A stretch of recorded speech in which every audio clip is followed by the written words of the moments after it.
ہاتھ یہاں باندھنے ہیں، ہاتھ یہاں باندھنے ہیں، ہاتھ چھوڑ دینے ہیں. کوئی جیسے بھی نماز پڑھتا ہے ضروری ہے کہ اس پہ اعتراض کیا جائے یا اس کے اوپر کوئی فتویٰ لگایا جائے؟ اگر کوئی اوپر ہاتھ باندھتا ہے اس نیت سے باندھتا ہے کہ رسول اللہ نے اوپر باندھا ہے، اس کی تحقیق کرتی ہے صلی اللہ علیہ وسلم، تو اس کا عقیدہ درست ہے. سور کہنا جو ہے اس سے 40 دن تک زبان ناپاک رہتی، حالانکہ قرآن پاک کے اندر جو ہے وہ ذکر اس سے ہے. یہ بھی غلط العام، یہ بھی جو ہے وہ اس یہ میں غلط العام، بہشتی دروازہ جو ہے اس کی کیا حقیقت ہے؟ غلط العام.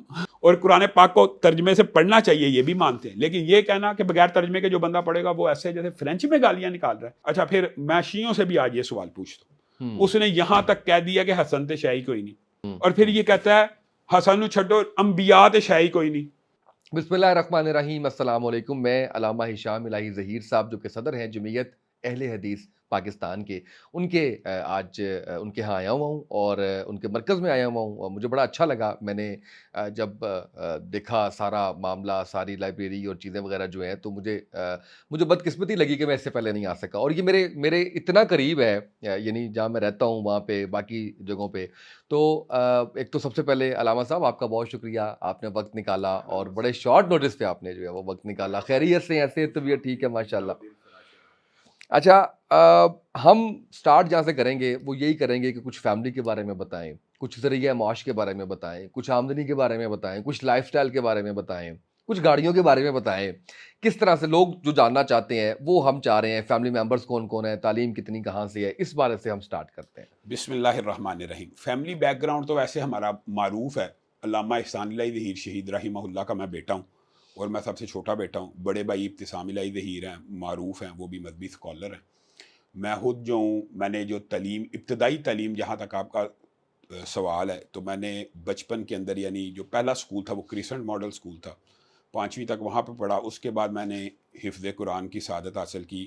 قاری ادریس اعظم صاحب ہمارے مکتبہ فکر کے بہت بڑے جید قاری تھے، ان کے پاس جا کے میں نے حفظ قرآن کی سعادت حاصل کی. اس کے بعد میں 2 سال ایم کیو فاؤنڈیشن شادمان میں ہی ایک سکول ہے وہاں پہ پڑھا. لیکن پھر جب میٹرک ہو گیا تو کریسنٹ کالج میں داخل ہوا.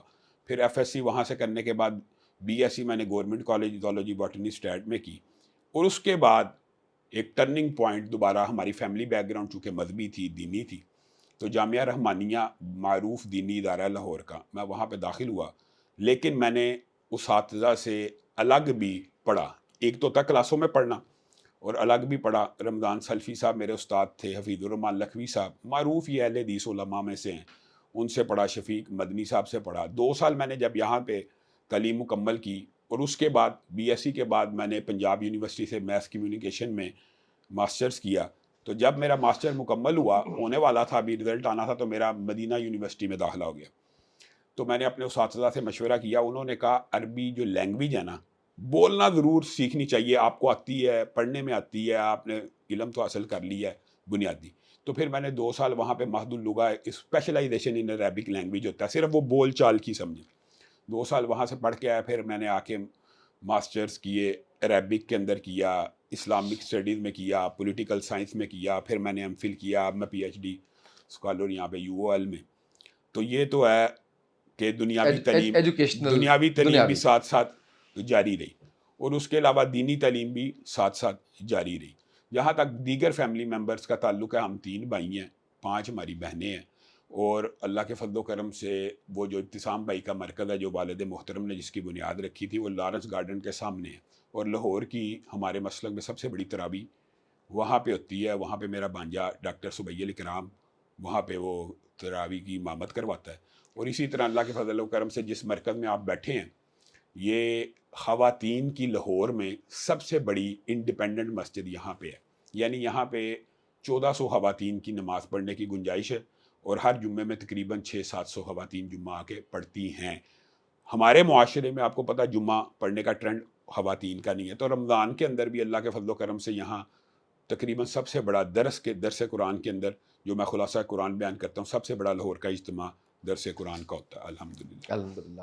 باقی چیزیں رہ گئی ہیں، باقی آپ پوچھتے جائیں، میں بتاتا جاؤں گا. ذریعہ معاش کیا ہے، ذریعہ معاش، آمدنی کتنی ہے، ہاں، گاڑیاں کون کون سی رکھی ہوئی ہیں. ذریعہ معاش کے حوالے سے ایک بات میں ضرور کہنا چاہتا ہوں. ہمارا تعلق شیخ فیملی سے تھا. میرے دادا نے میرے والد کو شوق سے عالم دین بنایا تھا، اور وہ سیالکوٹ کے ایک بڑے متمول گھرانے کے شخص تھے، حاجی ظہور الہی. اور میرے جو پردادا تھے حاجی احمد دین، وہ پورا محلہ احمد پورا آج وہاں پہ سیالکوٹ میں موجود ہے، ان کے نام کے اوپر ہے. تو انہوں نے اپنے رشتہ داروں کے اندر وہ فری میں ان کو گھر دیے کہ آپ ادھر رہ لو ادھر رہ لو. الحمدللہ اب تو وہ پوری برادری وہاں پہ آباد ہے. تو میرے دادا اس دور میں امیر ترین شخص تھے جس دور میں انہوں نے اپنے بیٹے کو عالم دین بنانے کا ارادہ کیا. اور ایک دلچسپ بات ہے، یہ آپ کے لیے بھی شاید دلچسپ ہو، میرے والد کو جب انہوں نے مدرسہ میں داخل کروایا تو گجرانوالہ وہ مدرسے میں آئے، تو میرے دادا سیالکوٹ میں تھے. تو انہوں نے اسپیشل ایک ملازم صرف اس کام کے لیے رکھا کہ میرے والد محترم کو وہ کھانا دے کے آئے.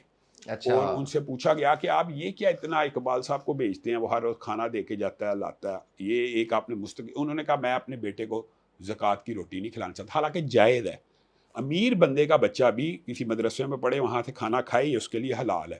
لیکن بس ان کی یہ سوچ فکر تھی کہ میں نے اپنے بیٹے کے منہ میں زکوٰۃ کا نوالا نہیں ڈالنا.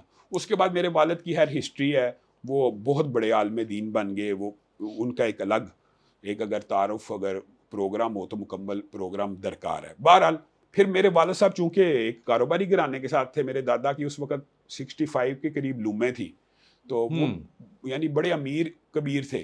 تو میرے والد کو وہ یعنی آپ سمجھے شیخ برادری ہماری، وہ پیدائشی ایم بی ہوتے ہیں.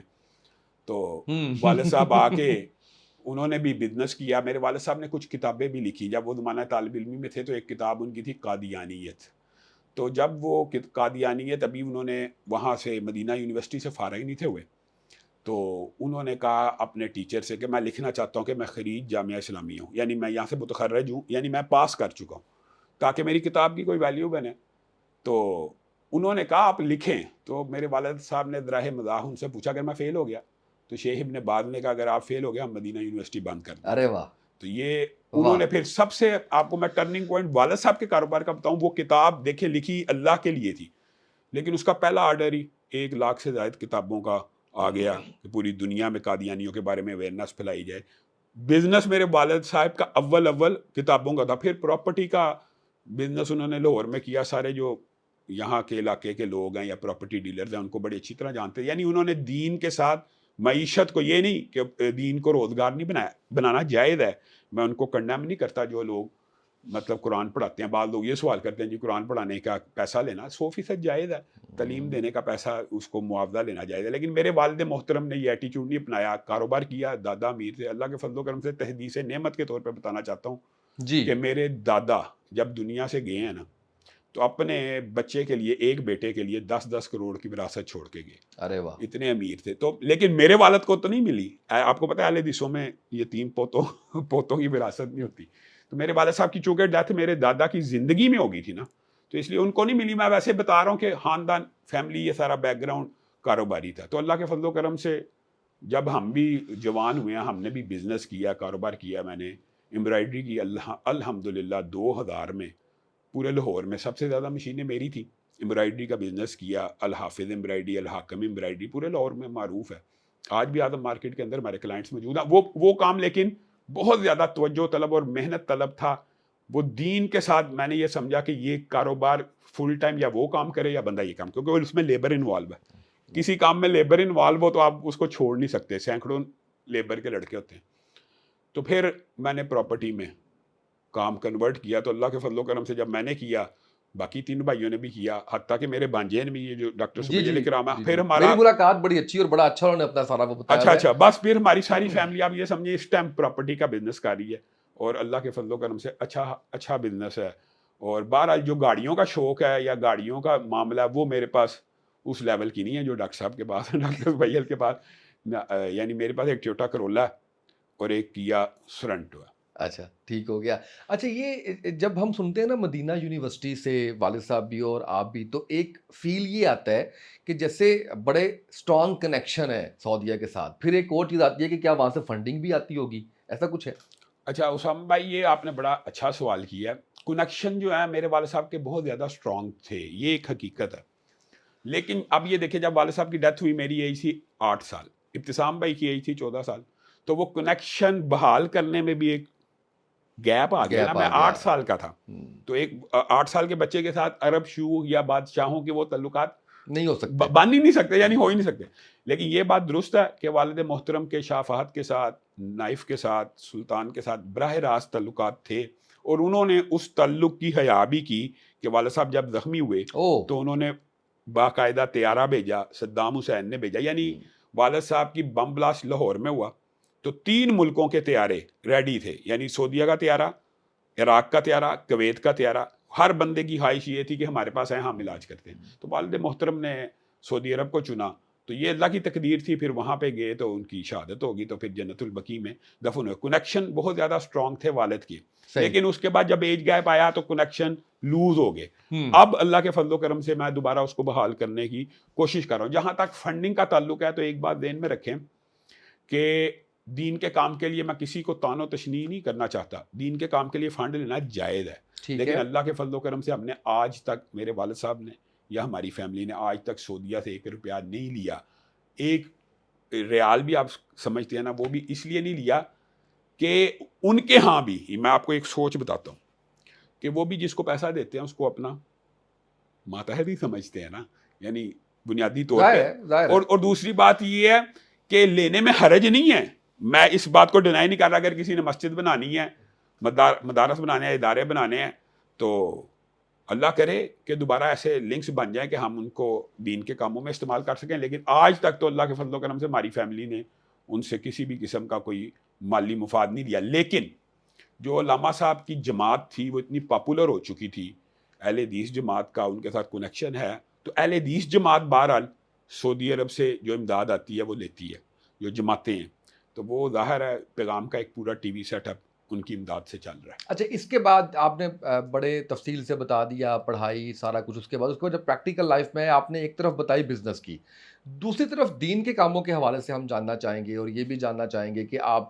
ابھی جمعیت اہل حدیث پاکستان، اس سے پہلے کا سارا جو معاملہ ہوا، جس طرح سے آپ اس جماعت سے ہٹ کے پھر اس کو آپ نے دوبارہ سے جو ہے وہ اپنے والد صاحب کی جماعت کو ہی دوبارہ سے آپ نے اٹھایا، اور رسپانس بھی بڑا شاندار آپ کو جو ہے وہ اس کا آپ کو ملا، وہ سارا معاملہ کیا ہوا؟ صحابہ بھائی، بنیادی طور پہ نا یہ تو جماعتی اندرونی پالیٹکس ہے، لیکن چونکہ آپ نے سوال کر دیا، میرے والد محترم کے دور میں میرے والد صاحب ضیاء الحق کی اپوزیشن تھے، تو ضیاء الحق کے حامی اہل حدیث بھی تھے۔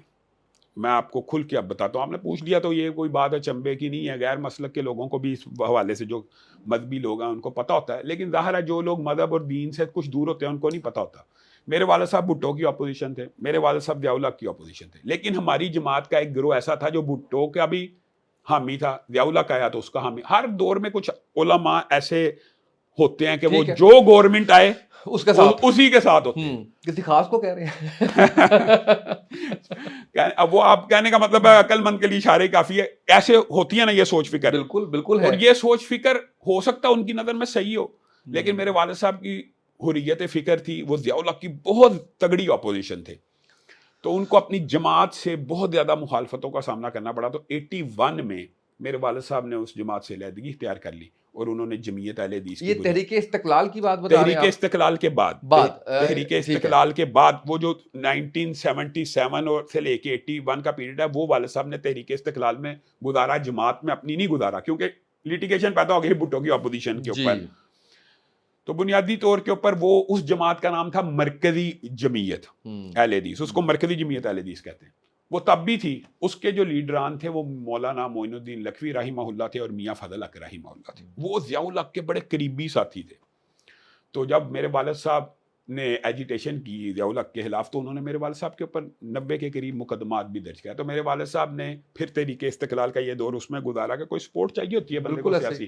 پھر میرے والد صاحب نے 81 میں ایک جمعیت اہل حدیث پاکستان کی بنیاد رکھ دی، تو پھر وہ مرکزی جمعیت سمجھے ختم ہو گئی معاشرے سے۔ جس طرح الحمدللہ اب مجھے رسپانس مل رہا ہے، میرے والد صاحب کو اس دور میں رسپانس ملا۔ 87 تک جب تک وہ زندہ رہے، مرکزی جمعیت کا نام و نشان ختم ہو گیا، جمعیت اہل حدیث ہی چلتی رہی۔ لیکن دکھ اور المیہ یہ ہے کہ جیسے ہی میرے والد صاحب کی شہادت ہوئی، بجائے یہ کہ ان کے جو پیچھے رہ جانے والے جماعت کے لوگ تھے وہ جمعیت اہل حدیث چلاتے، انہوں نے جمعیت اہل حدیث وائنڈ اپ کر دی اور سارے مرکزی جمعیت میں شامل ہو گئے۔ صحیح، ایک بڑا لیڈر جب چلا جائے، وہ پرانی جماعت تھی، ان کا ان کے ساتھ پیچ اپ ہو گیا، اتحاد سمجھ لیں، وہ مرکزی جمعیت بن گئی، ضم ہو گیا آپس میں، ضم ہو گئے سمجھے، یہ اچھا جملہ ہے۔ وہ ادھر چلے گئے، مرکزی جمعیت کو انہوں نے بحال کر دیا۔ پھر ہماری فیملی کے ساتھ کچھ لیٹیگیشن شروع ہو گئی، وہ بھی ایک ڈیٹیل ہمارا کہ میرے والد صاحب کی شہادت ہوئی تو ہماری فیملی یہ چاہتی تھی کہ والد صاحب کے پرچے کے مدعی ہم بنے، وارثوں کو بننا چاہیے. تو وہ لیکن وہ جماعت بن گئی, ٹھیک جو ہے. ہمارا پہلا نقطہ اختلاف ہو گیا. پھر جماعت نے جن لوگوں کو قاتل کہا ان کو پروب نہ کیا, ان کو پکڑا نہ, تو وہ یہ خلیج بڑھتی گئی. تو تب تو میں 8-9 سال کا, ابتسام بھائی 14-15 سال کے تھے, تو اسی خلیج میں ہم نے اپنی تعلیم وغیرہ مکمل کی. تو ابتسام بھائی نے کچھ عرصہ جمعیت اہل حدیث ابتسام بھائی نے بھی بحال کی, اور 2000 جب وہ جوان ہوئے تو انہوں نے 2006 کے اندر جمعیت اہل حدیث کو بحال کیا اور وہ چلاتے رہے. لیکن اس کے بعد انہوں نے ایک قرآن و سنت موومنٹ جماعت بھی بنا لی. یعنی جمعیت اہل حدیث کو کچھ دیر چلایا, لیکن وہ مرکزی جمعیت والے کچھ فوٹنگ ان کی مضبوط ہو چکی تھی. تو ہماری جماعت کے علماء باضابطہ میرے پاس ابتسام بھائی کے پاس آئے, اور انہوں نے کہا اب وقت آ گیا صلح کر لی جائے مسلک کے وسیع تر مفاد کے اندر. تو 2018 کے اندر پھر ہم بھائیوں نے یہ سوچا کہ مرکزی جمعیت کے ساتھ صلح کر لی جائے. علماء کہہ رہے ہیں, گارنٹر ہیں, کچھ معاہدے ہوئے, کچھ عہد ہوئے کہ یہ باتوں پہ صلح ہوگی. بہرحال صلح کر لی. مختصر یہ کہ 2018 میں صلح کی, جو صلح 6 مہینے پہلے آج سے ٹوٹ گئی. تو اس کے اندر وجوہات پہلے میں کئی انٹرویوز میں بیان کر چکا, بدعہدی ہوئی, عہد شکنی ہوئی, کوئی شک کو پورا نہ کیا گیا. یعنی تو پھر میں نے یہی فیصلہ کیا کہ علامہ احسان اللہ حضیر شہید رحمہ اللہ کی جمعیت اہل حدیث کو بحال کیا جائے, کیونکہ ہمارا مستقل ایسے لوگوں کے ساتھ, وہ تب بھی علامہ صاحب کے مخالف جماعت تھی, آج بھی وہ علامہ شہید کی جماعت کے مخالف جماعت ہے. ان کو طعن و تشنیع کرنا مقصود نہیں ہے, ہم تو اتحاد امت کے داعی ہیں, تو ہم اپنے لوگوں کے ساتھ بھی اتحاد کر سکتے ہیں, لیکن ہمارا ان کا نظریاتی بہت زیادہ فرق ہے, بہت بڑا گیپ ہے. کون کس نے عہد شکنی کس نے کی؟ یعنی جو مرکزی جمعیت کے رہنما, نام بھی لوگ نہیں جانتے ان کا, لیکن بہرحال وہ سینیٹر ہیں, ساجد میر صاحب ہیں, ایک حافظ عبد الکریم ہیں, یہ دونوں سینیٹر ہیں, اور یہ شروع سے سینیٹر ہی ہیں. اور یہ نواز شریف کے آپ کو پتا پرو یعنی یہ بھی ان ایک ہی طرز سیاست ہے. ہمارا تو یہ سوال جائز بنتا ہے کہ نواز شریف کو میں نے قاتل کبھی نہیں کہا علامہ احسان اللہ حضیر شہید کا, میں 8 سال کا بچہ تھا, لیکن انہوں نے کہا ہوا ہے. صحیح. اور اگر کہا ہے تو پھر ان کے ساتھ کیوں؟ مختصر یہ نہیں, آپ وجہ یہ کچھ وجوہات بنتی چلی جاتی ہیں, چلتی جاتی ہیں, یہ بھی ذہن میں تھی, لیکن اتحاد کیا خلوص نیت سے کیا کہ اچھا ہو جائے گا جماعت, لیکن وہ آپ یہ سمجھیں وہاں سے وہ رسپانس نہ آیا. اب کیا لگتا ہے کہ کبھی دوبارہ اتحاد, کبھی دوبارہ صلح صفائی, کبھی چانسز کوئی ہیں یا نہیں ہے؟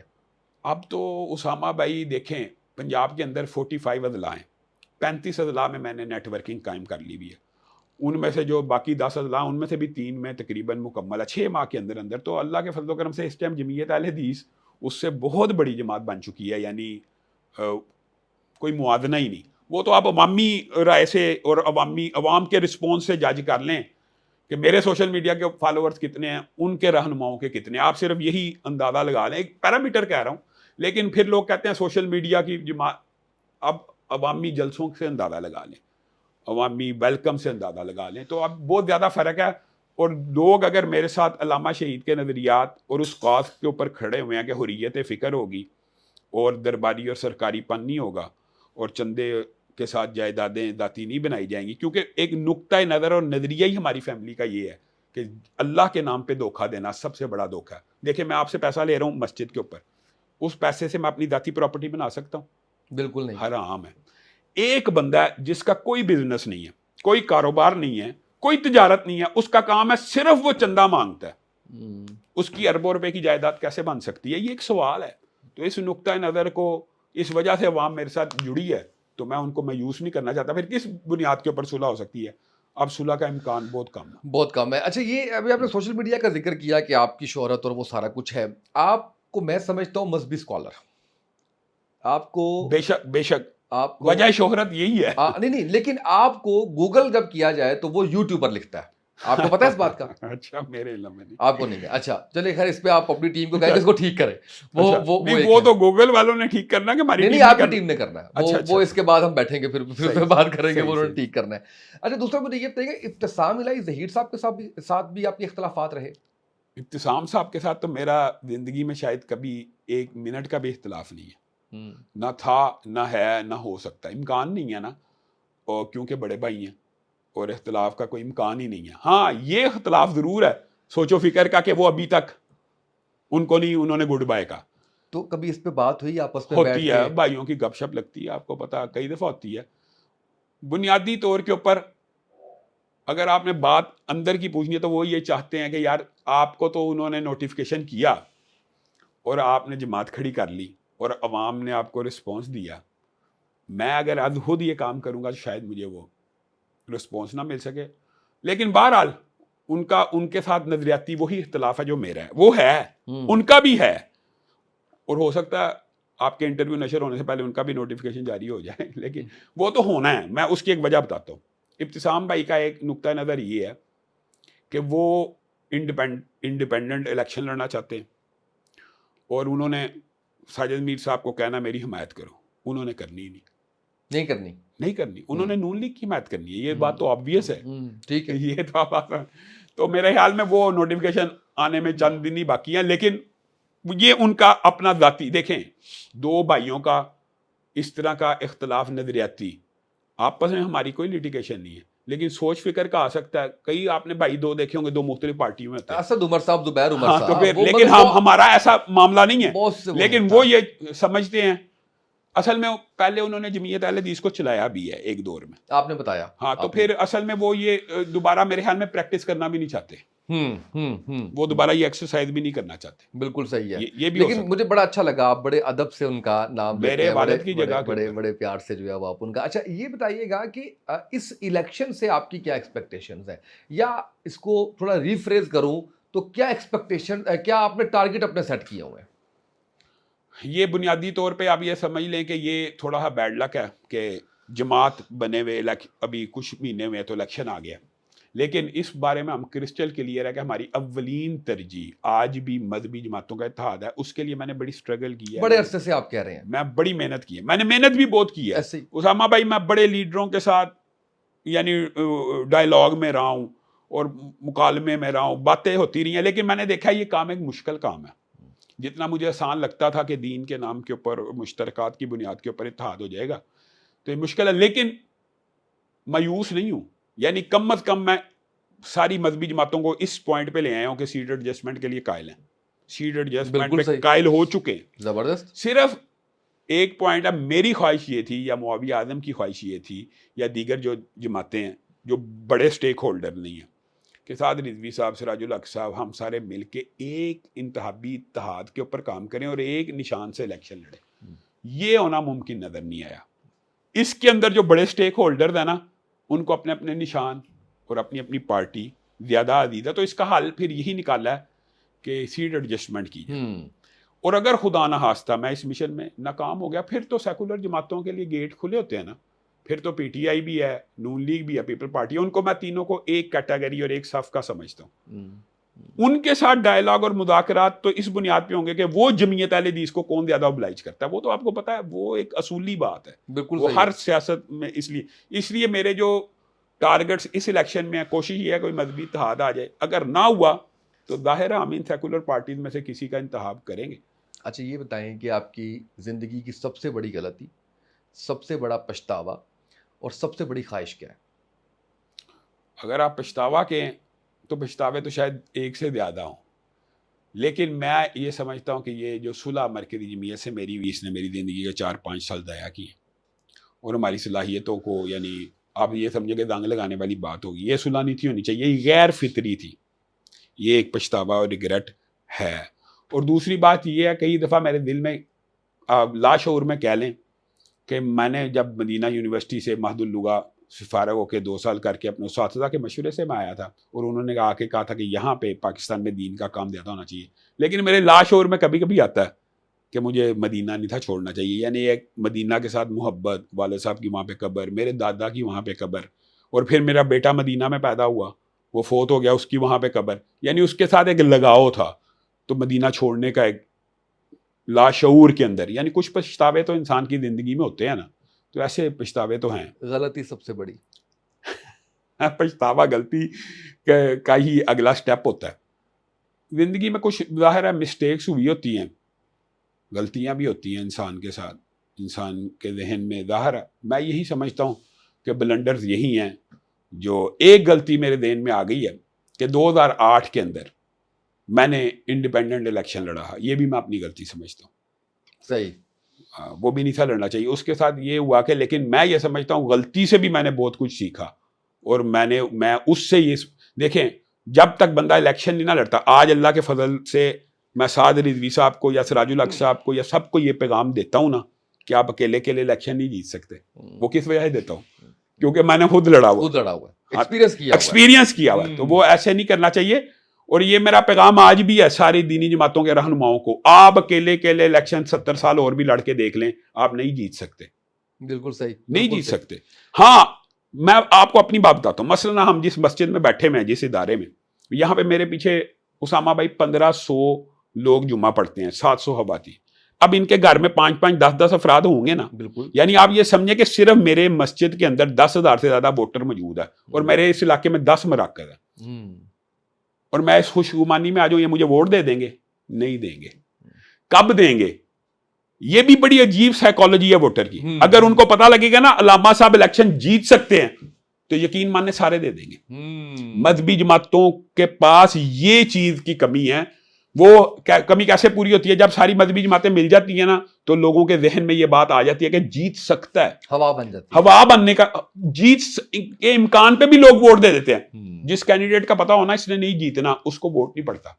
ایکچوئل اس کا ووٹ زیادہ ہوتا ہے لیکن اس کو پڑتا نہیں ہے. بالکل صحیح ہے. اور اس میں نے آپ سے پوچھا تھا کہ سب سے بڑی خواہش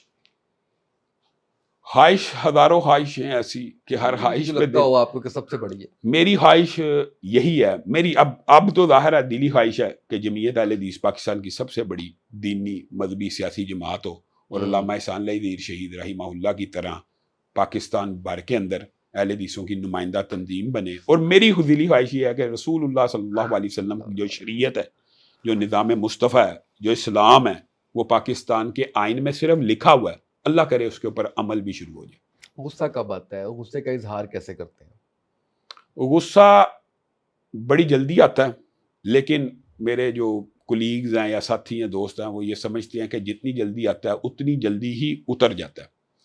غصہ آ جاتا ہے کسی بھی ناپسندیدہ چیز کے اوپر آ جاتا ہے, یعنی یہ تو انسانی فطرت ہے. تو ویسے میں آپ کو ایک بات بتاتا ہوں, آپ میرے سے ملیں آ کے, مجھے لوگ جو میرے ٹی وی کے آڈینس ہے نا, حیران ہوتا میں جب ملتا ہوں. کئی دفعہ ایئرپورٹ پہ گیا یا بازار وغیرہ میں, تو کہتے ہیں آپ بہت سخت ہیں. یعنی وہ سمجھتے ہیں کہ میں ٹی وی پہ ہر وقت غصے میں ہی ہوتا ہوں اور بڑا سخت بول رہا ہوں. تو ایسی بات نہیں ہے. لیکن ہم نے ابھی تک آپ کو بالکل بھی غصہ نہیں دلایا. اب آپ دلانا چاہتے ہیں تو دلا دیں. نہیں آہستہ آہستہ آئے گے, ابھی تو انجن سٹارٹ ہوا ہے. نہیں میں ویسے بتا رہا ہوں کہ غصہ جو ہے نا اگر آتا ہے تو فوری اتر بھی جائے. شاؤٹ کرتے ہیں؟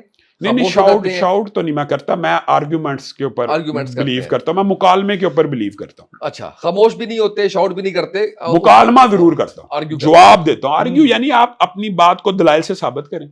بالکل ٹھیک ہے. اچھا, اپنے بارے میں کوئی ایسی افواہ جس کو سن کے آپ کہیں یار یہ کون لوگ ہیں جو یہ باتیں کرتے ہیں میرے بارے میں, جو آپ کے اپنے کان میں پڑی ہو؟ اس طرح کی افواہیں تو آج کل بے شمار مل رہی ہیں. کوئی ایسی ایک بتا دیں. ابھی گزشتہ دنوں وہ جو دوسرا گروپ ہے انہوں نے یہ افواہ اڑائی کہ حریم شاہ نے کہا ہے کہ میں علامہ صاحب کی ویڈیو لیک کر دوں. میں ہنسنا شروع ہو گیا. میں کہا اس طرح کی باتیں تو ہوتی رہتی ہیں نا, بندہ سن کے ہنستا ہے. اچھا, یہ ویسے مزے کی تھی. یہ آپ نے یاد رکھتے کہ ہم نے رحیم شاہ سے پوچھنا ہے. نہیں اس نے کی نہیں تھی, وہ جعلی ٹویٹ انہوں نے نہیں مجھے پتہ نہیں کی تھی, لیکن وہ ایک پیغام ہمارا شیخ روہیل اسکر صاحب کا بھی ہے حریم شاہ کے. انہوں نے کہا حریم شاہ کو میری بھی کوئی فوٹو ریلیز کر دیں. اچھا تو نہیں انہوں نے جعلی اس کی ٹویٹ لے کے نا میرے بارے میں پھیلا دی. تو میں تو دیکھ کے حیران رہ گیا کہ اس طرح کی سطحی سوچ بھی لوگوں کی ہو سکتی ہے. اچھا, کوئی ایک ایسا کام جو کسی بھی صورت علامہ ہشام الہی ظہیر نہیں کریں گے؟ کس حوالے سے؟ دینی لحاظ سے, سیاسی لحاظ سے؟ ہم تو آپ کی شخصیت کے بارے میں بات کر رہے ہیں, کسی بھی حوالے سے, اپنی ذات کے حوالے سے, دین کے حوالے سے, سیاست کے حوالے سے, کسی بھی طرح سے.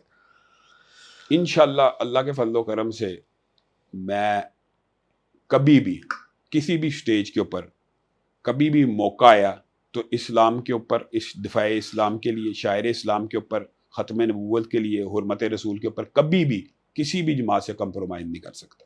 زبردست, بالکل صحیح. اچھا, ایک لائٹ سے کوسچن یہ ہے کہ محبت کے بارے میں آپ کی تھاٹس کیا ہیں؟ میں اپوزٹ جینڈر کی بات کر رہا ہوں, اس حوالے سے کیا ہے؟ محبت ایک فطری امر ہے, محبت ہو جاتی ہے, اور محبت جو ہے اس کے کچھ پیرامیٹرز اسلام نے طے کیے ہیں. مثلا ایک محبت ہے جس کا انسان کو ثواب ملنا شروع ہو جاتا ہے، اور ایک محبت ہے جس کا گناہ ملنا شروع ہو جاتا ہے. صرف یہ حد فاصل ہے.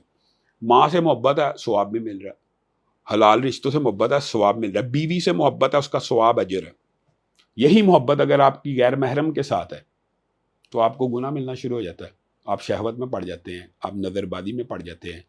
تو یہ محبت کہتے لوگ اس کو بھی محبت ہے، عشق کا نام دے دیتے ہیں، لیکن بنیادی طور پہ وہ سفلی جذبات ہوتے ہیں، شیطانی خیالات ہوتے ہیں. تو محبت کے پورے پیراڈائم کے لیے یا پورے کے پورے سینیریو کے لیے میرے پاس یہی الفاظ ہیں کہ محبت حلال اور جائز. جہاں پہ رسول اللہ نے حکم دیا، دیکھیں صلی اللہ علیہ وسلم، رسول اللہ صلی اللہ علیہ وسلم نے اپنے ساتھ محبت کو باعث اجر و ثواب دیا. بلکہ یہ کا ایمان ہی پورا نہیں ہوتا جس کی محبت، یعنی اپنے باپ، اولاد، والدین، سب سے زیادہ اگر کوئی بندہ میں محمد صلی اللہ علیہ وسلم سے محبت نہیں کرتا، اس کا ایمان مکمل نہیں ہے. دیکھیں کتنی باعث اجر ہے.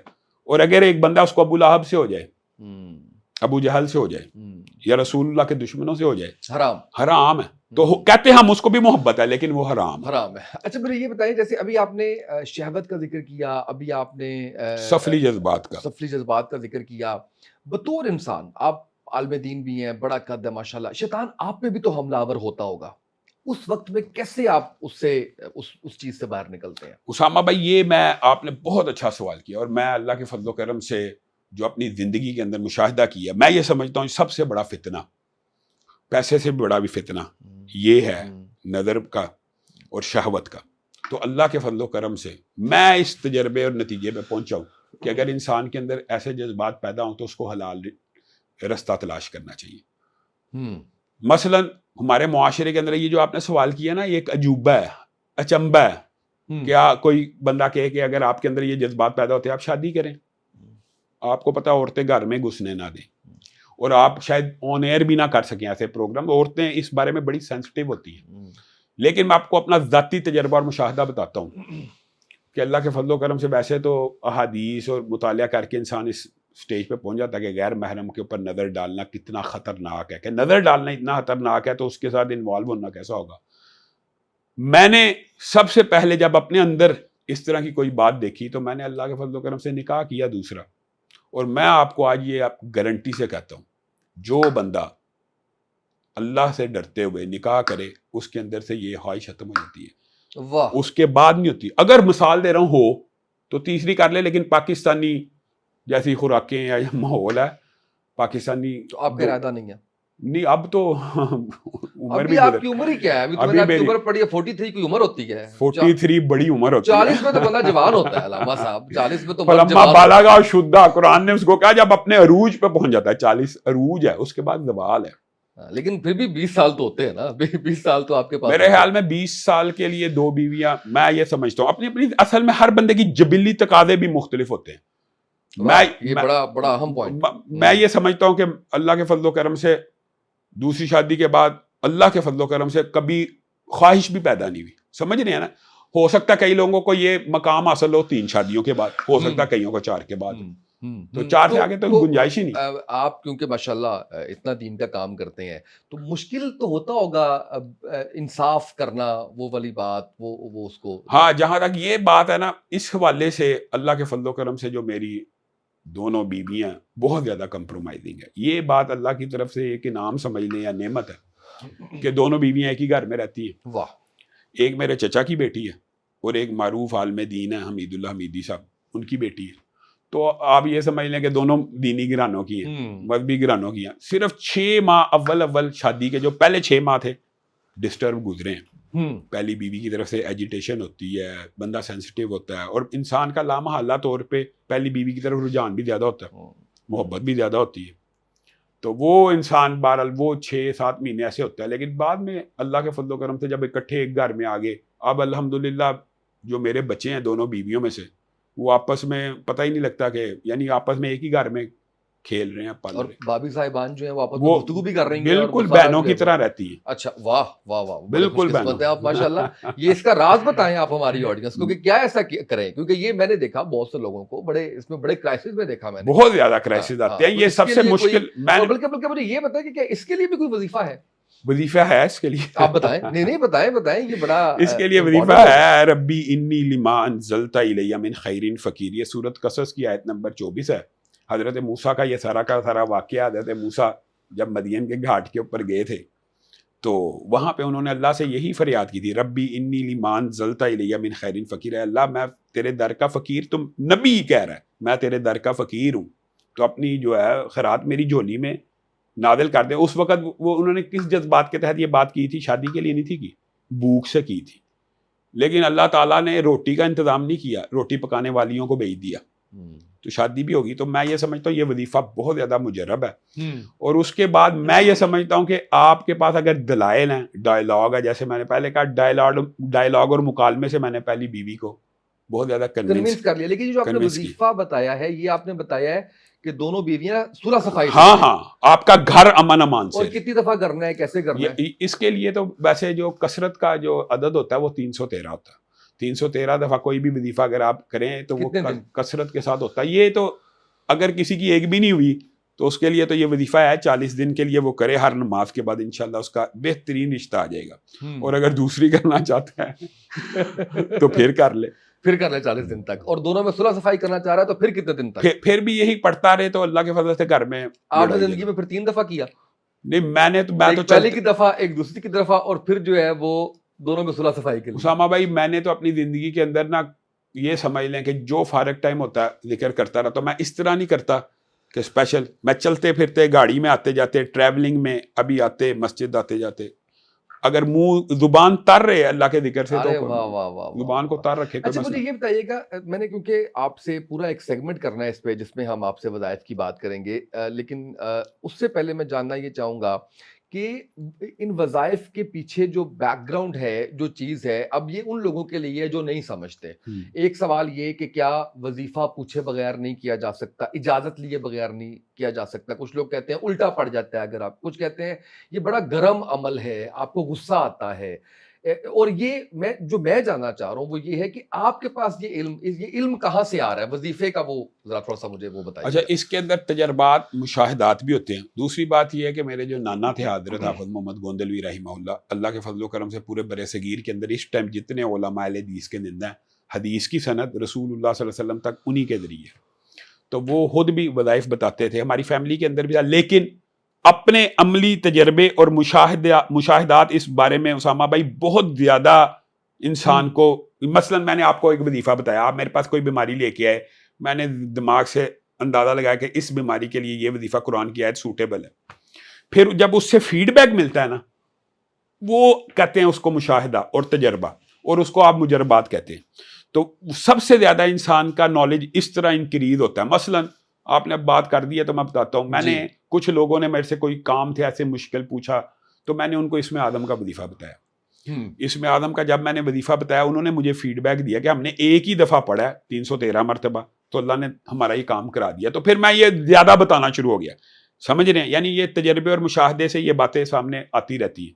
تو وہ جب وظیفے کا مشاہدہ آتا ہے کہ یہ فلاں نے پڑھا تو یہ کام ہو گیا، آپ کو میں بلا مبالغہ آپ نے ایسی بات چھیڑ دی، اس کے لیے تو سینکڑوں واقعات ہیں. ہزاروں لوگ، آپ ابھی بھی سوشل میڈیا اٹھائیں، وہ اسم اعظم کے وظیفے کے نیچے ابھی بھی ہزاروں کمنٹس موجود ہیں جو اس میں ہزار لوگ کہہ رہے ہیں میرا بھی ہو گیا، میرا بھی ہو گیا. اکا دکا کچھ لوگ ہوں گے جو کہتے ہوں گے کام نہیں ہوا. تو یہ کام میں نے تھوڑی کیا، یہ کام اللہ رب العزت کے اسم اعظم کی وجہ سے اللہ سے مانگا ہے، اللہ نے کام کیا. تو یہ بات کیسے ممکن ہے کہ اللہ سے بندہ مانگے اور مانگتا چلا جائے؟ ہاں یہ ہوتا ہے آپ ایک دفعہ نوک کیا، اس کے بعد چھوڑ دیا، دروازہ نہیں کھلا. ایک ہے نوک کرتے رہیں بالآخر کھل جاتا ہے.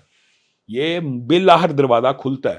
اور یہ بات سمجھنا کہ قرآن پاک کتاب شفا نہیں ہے، یا یہ وظائف کے ذریعے شفا نہیں ملتی، جن لوگوں کے بارے میں آپ نے اشارہ کیا، یہ بہت بڑا، آپ یہ سمجھ لیں کہ میں اشارہ کو نہیں کیا کسی حال، اشارہ کو نہیں کیا میں نے کسی کی طرف. میں تو بہرحال یہ گامدی صاحب یا مرزا جہلمی کی بہت بڑی خطا ہے کہ جو وہ یہ سمجھتے ہیں کہ قرآن پاک کتاب شفا ہی نہیں. خود رسول اللہ کی زندگی کے اندر صلی اللہ علیہ وسلم صحابہ نے دم کیا، زہر کیا، بچھو کا کاٹا، سانپ کا کاٹا، وہ جو سردار سعید بن خدری کی حدیث ہے، اور اس کو 7 دفعہ سورۃ فاتحہ کا دم کیا، اس کا زہر ختم ہو گیا. تو اور یہ بات سمجھنے کی ضرورت ہے. ہاں دوسری بات جو ہے نا، میں اس سے ایگری کرتا ہوں کہ صرف کتاب شفا نہیں ہے، کتاب شفا بھی ہے، وَنُنَزِّلُ مِنَ الْقُرْآنِ مَا هُوَ شِفَاء، اللہ کہہ رہا ہے ہم نے یہ قرآن نازل کیا، اس میں شفا ہے. لیکن یہ شفا کا کنسیپٹ بھی کلیئر ہونا چاہیے. یہ صرف رکھنے سے ملنی ہے، پہننے سے ملنی ہے، ٹانگنے سے ملنی ہے، یا پڑھنے سے ملنی ہے. شہد میں شفا ہے، زمزم میں شفا ہے، تو بندہ شہد کی بوتل لٹکا کے پھرنا شروع کر دے یا زمزم لٹکا، یہ نہیں ہوتا. وہ پیے گا تو ملے گی. اسی طرح قرآن پڑھے گا تو مل جائے گی. یہ میں آپ کو گارنٹی سے کہتا ہوں. آپ قرآن پاک کی کوئی آیت کسی بھی کام کے لیے پڑھنا شروع کر دیں، اگر آپ کا اعتقاد ہے کہ اللہ میں نے اسی آیت کے ذریعے لینا، تو مل جائے گی. اللہ کا کلام ہے. تعویذ جو ہے وہ میں یہی، اب یہ بس فرق ہے. میں ذاتی طور پہ بھی، اور ہمارا اسکول آف تھاٹ آپ کو پتہ ہے، تعویذ کو اس لیے جائز نہیں سمجھتا، اس کے اندر قرآن لکھا ہوا ہے. اب لاجکس دیکھیں، عام فہم لاجک یہ ہے اسامہ بھائی، یہ سمجھنے کی ضرورت ہے کہ پیر صاحب نے قرآن کی آیت لکھ کے دی ہے، یہ اہل حدیث کہتے ہیں شرک ہے. ایسی بات نہیں. قرآن کی آیت لکھ کے دی ہے، ہم یہ سمجھانے کی کوشش کرتے ہیں کہ قرآن کی آیت لکھ کے دیا تعویذ بنا کے. اس کا کرنا کیا ہے؟ وہ یا کہتے ہیں الماری میں رکھو تو برکت کا نزول ہو جائے گا، بازو پہ پہنو حفاظت ہو جائے گی، فلاں جگہ یہ جو پیر گلے میں پہنو گلے میں پہنو تو نظر نہیں لگے گی وغیرہ. اب آپ ایمانداری سے بتائیے، وہ بندہ تعویذ اٹھاتا ہے، وہ الماری میں رکھتا ہے گھر میں رزق کی برکت کے لیے. الماری کھولتا ہے، اندر 10 قرآن پڑے ہوئے ہیں. ایک آیت سے برکت آ جانی، وہ 10 قرآنوں سے نہیں آنی. اس کا مطلب ہے پڑے رہنے سے نہیں آنی. اب پورے قرآن کا ڈھیر لگا دیں. نہیں، لیکن اگر اسی لاجک کو لے کے چلیں تو گلے میں تو قرآن نہیں نا اس طرح سے ہے. اگر کوئی تعویذ پہنتا ہے یا اچھا، اب میں بتاتا ہوں. اس آیت کو جو گلے میں ڈالی ہوئی ہے، اگر آپ پڑھیں گے تو آپ کی حفاظت ہو جائے گی. آیت الکرسی کا تعویذ بنا کے پہننا کسی مجنون کے لیے، غیر عاقل کے لیے جو پڑھ نہ سکتا ہو، اس کی گنجائش تو علماء شاید کوئی نکال لیں. آپ کے پاس اس کی گنجائش بھی نہیں ہے. نہیں ہے. ہم تو یہ سمجھ نہیں، مجنون اور پاگل کے لیے ہے جو نہیں پڑھ سکتا. ٹھیک ہے، جو پڑھ ہی نہیں سکتا اس کے اوپر تو ہے. لیکن آپ آیت الکرسی پڑھ سکتے ہیں نا. جی میں پڑھ سکتا تو ہمیں پڑھنی چاہیے کہ لٹکانی چاہیے. بالکل صحیح. یہ صرف اتنا فرق ہے. اس میں دوسری بات یہ ہے، اس میں شرک غیر شرک کا مسئلہ نہیں ہے. اس میں یہ ہے کہ ہم یہ کہتے ہیں کہ یہ رقیہ شریعہ رسول اللہ صلی اللہ علیہ وسلم نے اجازت دی ہے کہ جب تک شرک نہ ہو جائز ہے. ہم تو اس چیز کے بھی قائل ہیں کہ ہر دم کرنا چاہیے، جس کے الفاظ بھی چاہے قرآنی نہ ہو. ہم تو اس دم کے بھی قائل ہیں، لیکن ہم کہتے ہیں پڑھ کے کریں، اس کو لکھ کے نہ لٹکائے. لٹکانا دیکھیں، وہ ایک عام فہم آپ کو مثال دی، شہد لٹکانے سے یا دم لٹکانے سے یا کلمنجی لٹکانے سے نہیں ملتی، کھانے سے ملتی ہے. قرآن پڑھنے سے مل جائے گی، وہ وظائف پڑھنے سے مل جائے گی. بالکل ٹھیک ہے. اچھا، میں کچھ وظیفے آپ سے جاننا چاہ رہا ہوں، وہ مجھے اس میں جو ہے وہ آپ بتا دیں کہ دعا کی قبولیت کا بھی وظیفہ ہے. ہاں، دعا کی قبولیت ہی کا یہ سب سے بڑا وظیفہ ہے اسم اعظم کا. بسم اللہ الرحمن الرحیم، الف لام میم اللہ لا الہ الا هو الحی القیوم یا واحد یا ذا الجلال والاکرام. اس کے اندر اسم اعظم ہے. اور رسول اللہ صلی اللہ علیہ وسلم نے فرمایا جس نے اسم اعظم کے ذریعے اللہ سے دعا کی اس کی دعا قبول ہوتی ہے. یہ دعا کی قبولیت ہی کے وظیفے ہیں. اور یہ وظیفہ جو ہے اسم اعظم کا، یہ 313 مرتبہ جو بندہ، میرا مشاہدہ یہ ہے، جس نے کیا اللہ کے فضل سے وہ کام ہوا ہے. آپ کر کے دیکھ لیں. اور ایک دفعہ 313 مرتبہ پڑھنا ہے اور اس کے بعد ایک دعا کرنی ہے. یہ نہیں کہ ایک دفعہ پڑھ کے 5 دعائیں کرنی ہیں. ایک وظیفہ پڑھیں اور اس کے بعد ایک دعا کریں. اور خاص ٹائم ہے، کوئی وقت ہے نہیں. اس کے اندر یہ ہوتا ہے کہ پڑھنا مستقل چاہیے. لیکن مثال دے رہا ہوں، 313 مرتبہ پڑھنے کا ارادہ ہے، اگر آپ یہ سمجھتے ہیں آپ کے پاس 25 سے 27 منٹ ہیں تو آپ شروع کریں.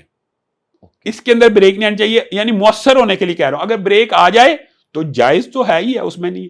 لیکن دوسری بات یہ ہے، جو آپ نے پہلے سوال کیا تھا نا، وہ بہت بڑا وہم، وہ ہمارے سے اجازت ہے. بھائی ایک بندہ بتا ہی اس لیے رہا کہ آپ پڑھیں، آپ کے کام ہو. اجازت الگ سے وہ دوسرے سلسلے ہیں. صوفیاء کے اجازتیں وجوزتیں نہیں ہے. قرآن پاک پڑھنے کی اجازت ہوتی ہے؟ بالکل بتائیں، نہیں ہے نا. کسی کے اوپر نہیں ہے. قرآن پاک پورا رسول اللہ پوری امت کو دے کے گئے ہیں، بلکہ کہہ کے گئے ہیں کہ یہ کل قیامت کے دن شکایت کرے گا کہ ہماری قوم نے اس کو پیچھے پسے پش ڈال دیا. تو اس کا مطلب ہے اجازت نہیں ہے، یہ سب کے لیے ہے. اور یہ بتایا بھی اسی لیے جاتا ہے کہ سب پڑھیں. اچھا، اس کی ڈیوریشن کیوں نہیں بتاتے آپ نے، کتنے دن تک پڑھنا ہے؟ ہاں، ڈیوریشن بھی بتاتے ہیں. مثلا کچھ وظائف ہیں ڈیوریشن والے، کچھ ہے یہ جو اسم اعظم کا وظیفہ یہ 1 ٹائم ہے. ایک دفعہ ہی پڑھیں تو انشاءاللہ ایک دعا قبول ہوگی. لیکن ایک دن میں ایک دفعہ پڑھیں، دعا انشاءاللہ ضرور قبول ہوگی. لیکن کچھ وظائف ایسے ہوتے ہیں، مثلا بانچ بن ہے بے اولادی کا، تو اس کے لیے بہت زیادہ مجرب وظیفہ کہ 40 دن تک میں اگر معذرت میں اس پہ آتا ہوں، اس سے پہلے اس کے اول اگر دروشی پڑھنا تمام چیزوں یہ جو بسم اللہ الرحمن الرحیم ہے نا, یہ بھی اس وظیفے کا حصہ ہے. بسم اللہ الرحمن الرحیم الف لام, ہر دفعہ بسم اللہ الرحمن الرحیم بھی پڑھنا ہے. ٹھیک ہے, یہ ملا کے یہ اس میں اعظم بنتا ہے. اول درود شریف تو ہر کام سے کیا میں ہونا چاہیے. اب مجھے وہ آپ بانچ پن کا, اس کا ہاں بانچ پن کا جو آپ نے دنوں کی بات کی ہے نا, اس کے لیے میں نے دیکھا ہے اللہ کے فضل سے ہمارے مرکز کے اندر, حتیٰ کہ میرا ایک گارڈ تھا, اس کی 18 سال سے اولاد نہیں تھی, اور اس نے اس کو جواب دے دیا ڈاکٹروں نے کہ آپ بانچ آپ کے کمزور ہیں, سپرم وغیرہ کے سیل جو بھی ہوتے ہیں جی, تو وہ اب ہو ہی نہیں سکتی. تو وہ قدرتی میرے ساتھ لگ گیا, تو یعنی گورنمنٹ کی طرف سے ڈپیوٹ ہوا. تو اس نے میرے یہ مختلف پروگرام دیکھتا تھا, کہتا علامہ صاحب میں بھی دسو تھی لوگوں کا. میں نے اس کو کہا ربی لا تذرنی فردم و انت خیر الوارثین, یہ 313 مرتبہ پڑھ 40 دن, انشاءاللہ حمل ہو جائے گا. اللہ کے فضل و کرم سے 38ویں دن حمل ہو گیا. 18 سال بعد اس کی اولاد ہوئی ہے, 18 سال بعد. تو یہ تو ایک مجربات ہے نا. دیکھیں اس کا اعتقاد صرف نہیں بڑھا, آپ کا بھی بڑا, میرا بھی بڑھ گیا, آپ کا بڑا. لیکن اگر خاتون پانچ ہے تو پھر وہ عمل کرے, وہ کرے, وہ کرے. میاں بیوی کو پڑھنا چاہیے اگر ہم. اچھا یہ بتائیں کہ اولاد بڑی نافرمان ہے, فرما برداری کے لیے کوئی وظیفہ اولاد؟ ہاں یہ تو قرآن پاک کی آیتیں ہیں. ربنا حب لنا من ازواجنا و ذریاتنا قرۃ اعین, اللہ تعالیٰ میری اولاد کو اور میری ازواج کو میری آنکھوں کی ٹھنڈک بنا. بالکل ٹھیک ہے. اچھا کسی چیز کی پریشانی ہے وہ ختم کرنے کے لیے؟ ہاں پریشانیوں کے لیے بہت سے وظائف ہیں, لیکن میں یہ سمجھتا ہوں یا حی یا قیوم برحمتک استغیث, یہ بہترین گھبراہٹ کا وظیفہ, پریشانی کا وظیفہ. ہاں مختلف قسم کی پریشانیاں ہو سکتی ہیں. مثلا انسان اپنے آپ کو بالکل تنہا فیل کر رہا ہے اور سوچ رہا ہے میرا کسی بندے نے ساتھ نہیں دیا, تو اس کے لیے اس سے مختلف وظیفہ ہے حسبی اللہ و نعم الوکیل. اور اگر یہ سمجھتا ہے فلاں میرا دشمن ہے اور اس سے مجھے خطرہ ہے, تو اس کے لیے وظیفہ اللہم انا نجعلک فی نحورہم ونعوذ بک من شرورہم. یا انسان کبھی کسی ایسی مشکل میں پھنس جائے کہ اس کے اوپر حملہ آور ہو جائے بندہ, تو پریشان ہو جائے کہ میرے پہ کوئی اٹیک ہونے والا ہے, تو اللہم اکفنیہم بما شئت. یہ سارے کے سارے پریشانیوں کے وظیفے ہیں, اور یہ سارے وظیفے رسول اللہ صلی اللہ علیہ وسلم کی حدیث سے ثابت ہیں. یہ سارے وظیفے جو میں نے بتائے ہیں رسول اللہ کی حدیث سے ثابت ہیں, اور یہ پریشانیوں کے اندر کہنے والے ہیں. بیماری سے نجات کا وظیفہ؟ بیماری کے لیے تو بہت سے مجربات ہیں. مثلا سورت فاتحہ اتنی کو مجرب ہے, اتنی کو مجرب ہے, آپ حیران رہ جائیں گے. ایک ڈاکٹر عفان صاحب ہیں جگر اسپیشلسٹ, انہوں نے ایک پیشنٹ سے پوچھا کہ آپ کا یہ جگر کا جو کینسر ہے ختم کیسے ہو گیا. تو اس نے ان کو انٹرویو دیتے ہوئے بتایا کہ میں نے علامہ صاحب کا یہ وظیفہ سنا تھا کینسر کا, کہ سورت فاتحہ 41 دن پڑھنی ہے, 41 مرتبہ فجر کی سنتوں کے بعد کینسر ختم ہو گیا. کینسر تو سورت فاتحہ شفا کے لیے بہت زیادہ مجرب ہے, بہت زیادہ اس کے اندر فوائد ہیں. لیکن شفا صرف سورت فاتحہ کے علاوہ مختلف بیماریوں کی مختلف شفا بھی ہے. مثلا سکن ڈیزیز ہے, ایک کئی ساتھیوں کو یہاں پہ چمبل وغیرہ ایک کوئی بیماری ہے جو ختم ہی نہیں ہوتی, تو اس کے لیے رسول اللہ صلی اللہ علیہ وسلم نے خود بتائی ہوئی ہے. یعنی اس دور میں بسم اللہ تربت ارضینا بریقت بادینا یشفا بہا سقیمونا باذن ربنا. یعنی یہ وظیفہ اگر ایسے لعاب تھوڑا سا لگا کے مٹی کو زمین سے ٹچ کر کے وہ اس جگہ پہ مل لے, جہاں پہ سکن ہے کے اوپر ڈیزیز ہے تو وہ ختم ہو جائے گی. تو یہ پڑھتے رہیں. اس طرح بے شمار صحت کے اعتبار سے, بیماریوں کے اعتبار سے مختلف وظیفے. ہر بیماری کے لیے علماء نے اپنے اپنے مشاہدات کو بیان کیا کہ میں نے. اچھا اب یہ دیکھیں, اب حیران کن ایک کیپٹن نے مجھے بات بتائی, آپ نے اب سوال کیا, جو میری نظر میں کوئی مجھ سے پوچھتا ہے نظر کی کمزوری کا وظیفہ کیا, میں اس کو کچھ اور بتاتا تھا. اس نے اپنا واقعہ بتایا کہ میری والدہ 70 سال کی تھی تو اس کی بینائی چلی گئی, تو ڈاکٹروں نے کہا کہ یہ بینائی واپس نہیں آ سکتی, کورنیا بھی اب نہیں ڈال سکتا کوئی, یعنی ریپلیس ہوتا ہے یا کوئی بھی جو بھی ہوتا ہے وہ بھی نہیں ہو سکتا. تو کہتا ہے میری والدہ تو قرآن پڑھتی تھی نادرہ روزانہ 13 لائنی قرآن کے اوپر, تو اس نے 13 لائنی قرآن والدہ نے کھولا اور اس کے اوپر انگلی رکھی اور کہا بسم اللہ الرحمن الرحیم, بسم اللہ الرحمن. اللہ میں تو اب قرآن کی حافظہ نہیں ہوں, میں تو صرف بسم اللہ یاد ہے وہی پڑھوں گی. اس بندے نے کہا کہ تیسرا قرآن شروع کیا, میرے والدہ کی بینائی آ گئی. اب بتائیں بسم اللہ الرحمن الرحیم صرف, اور وہ اس نیت سے نہیں پڑھ رہی کہ آنکھ واپس آئے, وہ صرف اللہ کو راضی کر رہی ہے کہ میں جتنا سبق پڑھا کرتی تھی میں نے اتنا روزانہ پڑھنا. لیکن شام بھائی وہ عقیدت, وہ محبت, وہ ادا بھی تو دیکھے نا کہ پھر کتنی اللہ کو پسند ہے. اب یقین کریں اس کے بعد جب سے یہ واقعہ سنا نا, اس کے بعد میں ہر بندے کو کہتا ہوں بسم اللہ پڑھ کے آنکھ کے اوپر لگائے, یعنی آپ بتائیں نا، ہر بندے کے مشاہدات، یہ لوگوں سے بھی پتہ لگتا ہے کہ میں نے یہ کام کیا تو مجھے یہ وزن کم کرنے کا وظیفہ بھی ہوتا ہے؟ وہ اسی وظیفے سے میرا وزن کم ہوا. ارے بتائیں، یہ تو بہت ضروری ہے. وہ وظیفہ یہ ہے کہ بندہ کم کھائے. بالکل ٹھیک، بالکل ٹھیک ہے. اچھا چلے اب ہم اس پہ چلیں لائٹ تھوڑا بعد میں کریں گے. کچھ چیزیں مجھے بتا دیں جو بڑی ضروری ہیں. مجھے یہ بتائیں کہ یہ ہاتھ یہاں باندھنے ہیں، ہاتھ یہاں باندھنے ہیں، ہاتھ چھوڑ دینے ہیں. کوئی جیسے بھی نماز پڑھتا ہے، ضروری ہے کہ اس پہ اعتراض کیا جائے یا اس کے اوپر کوئی فتویٰ لگایا جائے؟ یہ جو آپ نے سوال کیا نا اسامہ بھائی، میں آج اس کے بارے میں بھی آپ کو بھی اور خود کو بھی اور آڈینس کو بھی ایک پیغام دینا چاہتا ہوں. کوئی بندہ ہاتھ نیچے باندھتا ہے اور وہ اس لیے باندھتا ہے کہ وہ یہ سمجھتا ہے اور اس کی تحقیق یہ کہتی ہے کہ رسول اللہ صلی اللہ علیہ وسلم نے نیچے باندھا، اس کا عقیدہ درست ہے. اگر کوئی اوپر ہاتھ باندھتا ہے اس نیت سے باندھتا ہے کہ رسول اللہ نے اوپر باندھا ہے، اس کی تحقیق کرتی ہے صلی اللہ علیہ وسلم، تو اس کا عقیدہ درست ہے. اگر چھوڑتا ہے اسی نقطہ نظر سے تو عقیدہ درست ہے. لیکن کوئی ہاتھ اوپر باندھتا ہے اس نیت سے کہ میرے امام نے باندھا ہے، میرے مولوی نے باندھا ہے، رسول اللہ نے چاہے باندھا ہو یا نہ باندھا ہو، یہ عقیدہ درست نہیں ہے. صرف وجہ اختلاف یہ اعتراض نہیں ہے، لوگ بات کو سمجھنے کی کوشش کریں. یعنی دعوت فکر یہ ہے، ہر ایک کو دعوت فکر ہے کہ آپ تحقیق کر لو، نہیں کر سکتے تو آپ یہ کم از کم اس نتیجے پہ پہنچو کہ اگر میں نے ہاتھ نیچے باندھنے ہیں تو میں اس لیے باندھتا ہوں کہ رسول اللہ نے نیچے باندھ کے باندھنے، تو ٹھیک ہے، ہمیں کوئی اعتراض نہیں، اس کے اوپر کوئی اعتراض نہیں. سمجھ رہے ہیں؟ کوئی اعتراض نہیں. لیکن اگر کوئی بندہ کہ رسول اللہ نے تو سینے پہ باندھے تھے، لیکن چونکہ ہمارے امام ہمیں کی تقلید کرتے ہیں، ہم ان کے پیچھے چلیں گے چاہے رسول اللہ نے وہاں باندھے تھے، پھر یہ اس بات کو ہم درست نہیں سمجھتے. رفع یدین بھی ایسے ہی ہے. رفع یدین کے بارے میں بھی یہی بات ہے. مطلب جو بھی اختلافات ہیں وہ پھر سارے اس کا مطلب بہت بڑی بات، میں نے تو یہ بات کہہ دی ہے. ایک بندہ رسول اللہ کی سنت سمجھ کے رفع یدین چھوڑتا ہے، وہ جائز ہے، وہ جائز ہے. عقیدہ تو جائز ہے نا. اعمال کی قبولیت کے لیے عقیدہ درست ہونا چاہیے نا. بڑا مزہ آیا مجھے آپ کی بات. اب بات سمجھ رہے ہیں؟ عقیدہ درست ہوگا تو میں دیکھیں اللہ کو کیا کہے گا کہ اللہ میں نے اس لیے نہیں اٹھائے کہ رسول اللہ نے نہیں اٹھائے تھے، یہ جواب بنتا ہے. لیکن اگر وہ جا کے کہ رسول اللہ نے اٹھائے تھے لیکن میرے مسجد کے مولوی نے نہیں اٹھانے دیے، مجھے میرے پیر صاحب نے نہیں اٹھانے دیے، پھر یہ جواب ویلڈ ہے نہیں. اس سے بچت نہیں ہونی. اگر یہ دیکھیں نا، دعوت فکر ہے، غور کرنا چاہیے یہ کتنی بڑی بات ہے. اور اسی بات کو ہم ابلاغ کرتے ہیں اور علماء کے اندر بھی یہ بات کرتے ہیں. اور اللہ کے فضل سے آپ کو ایک بات بتاؤں، اس بات کا کیا نتیجہ اویئرنیس ہے.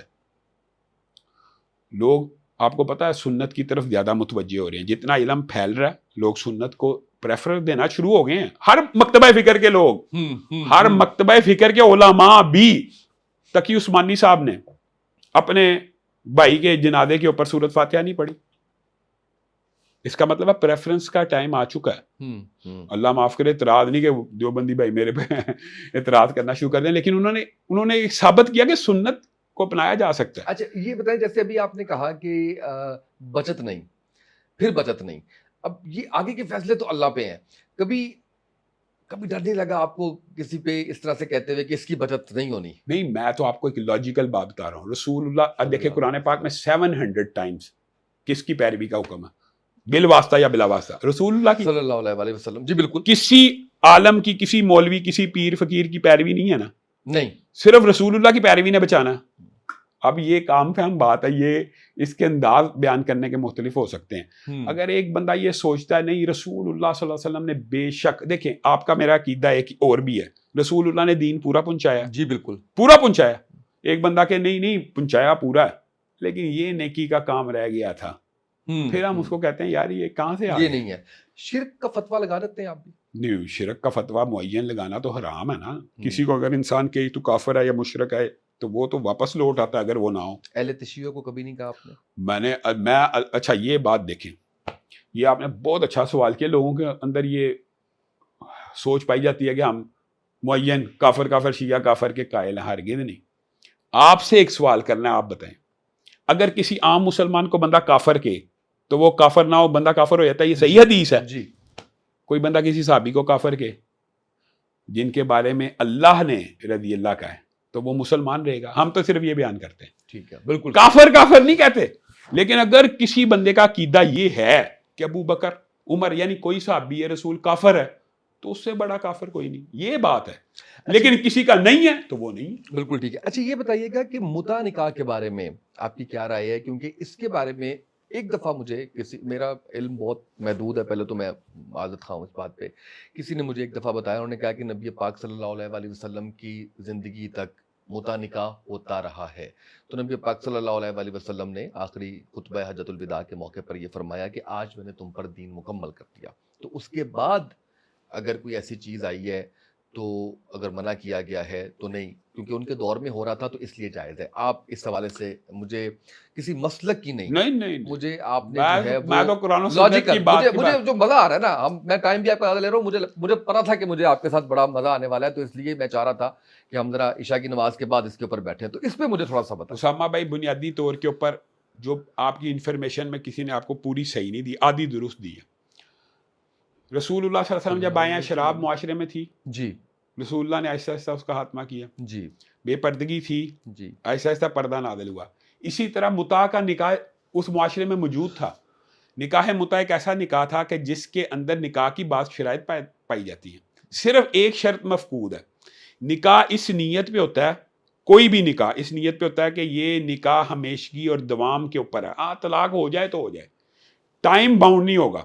اگر کوئی بندہ یہ کہ ایک دن کا نکاح ہے، 1 سال کا نکاح ہے، 10 سال کا نکاح ہے، تو یہ اس کو نکاح متع کہتے تھے. وہاں پہ بھی یہی کلچر تھا، جی، 5 سال کے لیے کروں گا، 2 سال کے لیے کروں گا، چلو 1 گھنٹہ بھی، یہ ایک ہی ہے. 10 سال کا نکاح بھی اگر ٹائم باؤنڈ ہو، 1 سال کا اور 1 گھنٹے کا بھی ہو، ان میں اس کو نکاح متع کہتے ہیں. یعنی جس میں وقت کا معین ہو کہ اس وقت کے بعد طلاق ہو جائے گی. یہ رسول اللہ صلی اللہ علیہ وسلم کے دور میں جائز تھا اول. لیکن جب فتح خیبر ہوئی تو رسول، اچھا یہ جو آپ کو کسی نے کہا نا حجۃ الوداع کے بعد فتح خیبر 7 ہجری ہے، رسول اللہ صلی اللہ علیہ وسلم کے صحابہ گدھے کے گوشت کو پکا چکے ہیں، ہانڈیوں میں پک چکا اور بھوک کی شدت ہے.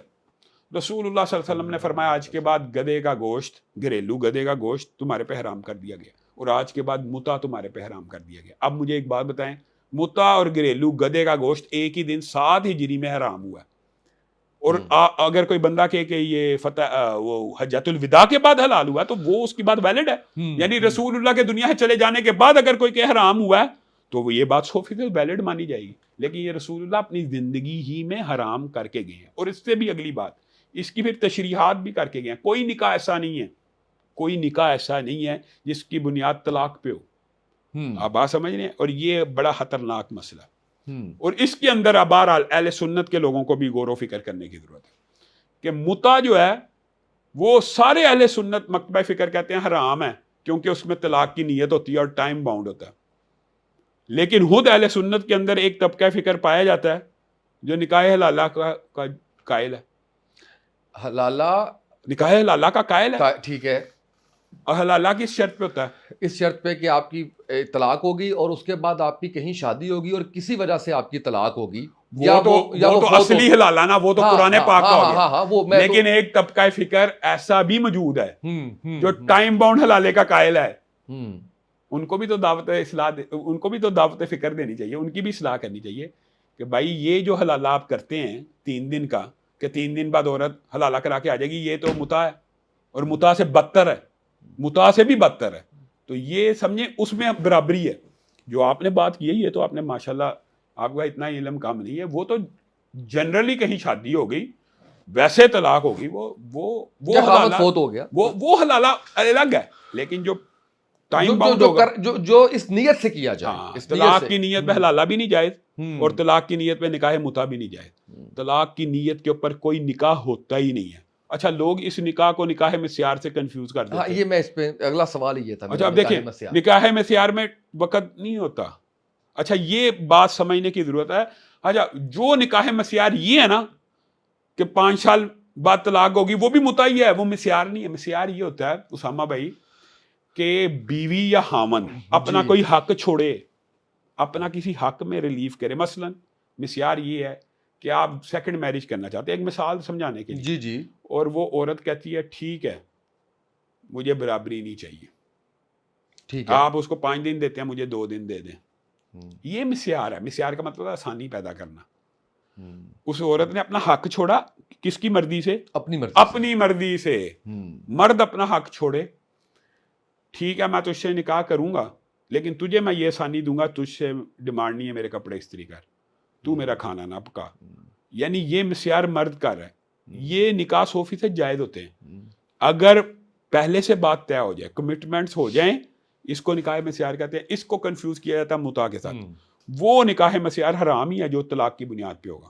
وہ کوئی بھی ہے, تو وہ کوئی بھی نکاح, وہ کوئی بھی چاہے نکاح. حلال ہے مسیار ہے جو بھی ہے وہ. اچھا وہ کہتے ہیں جی یہ سفری نکاح کو کہتے ہیں مسیار. سفری نکاح سے مراد یہ ہے, یہ بھی ایک خام عربوں کے بارے میں جھوٹ بولا جاتا ہے کہ وہ دبئی گئے ہیں, وہاں انہوں نے نکاح کیا, اس کو نکاح میں بھائی وہ تو متع ہے, ٹائم باؤنڈ ہے. اگر وہ تو متع ہے, یا سیر و سیاحت والا نکاح وہ تو متع ہے, وہ مسیار نہیں. مسیار وہ ہے جو رسول اللہ کی زندگی میں صحابہ سے ثابت ہے. رسول اللہ کی خود بعد ازواج نے اپنی باریاں چھوڑ دیں, اگرچہ وہ بعد میں چھوڑی, کمیٹڈ نہیں تھی, لیکن آپ اس کمٹ کر کے نکاح کر سکتے ہیں کہ میں تجھے برابری کے حقوق نہیں دے سکتا. اگر عورت چھوڑنا چاہے یا مرد عورت کو ریلیف دینا چاہے کہ ٹھیک ہے تو میرا کھانا نہ پکا, تو میری والدہ کی خدمت نہ کر, تو یہ نہ کر, یہ اس کو کہتے ہیں آسانی پیدا کرنا. آسانی جو ہے وہ تو پیدا متع تو 100% حرام ہے, لیکن بات دیکھیں گدھے کا گوشت 100% رسول اللہ نے گھریلو گدھے کا گوشت حرام قرار دیا.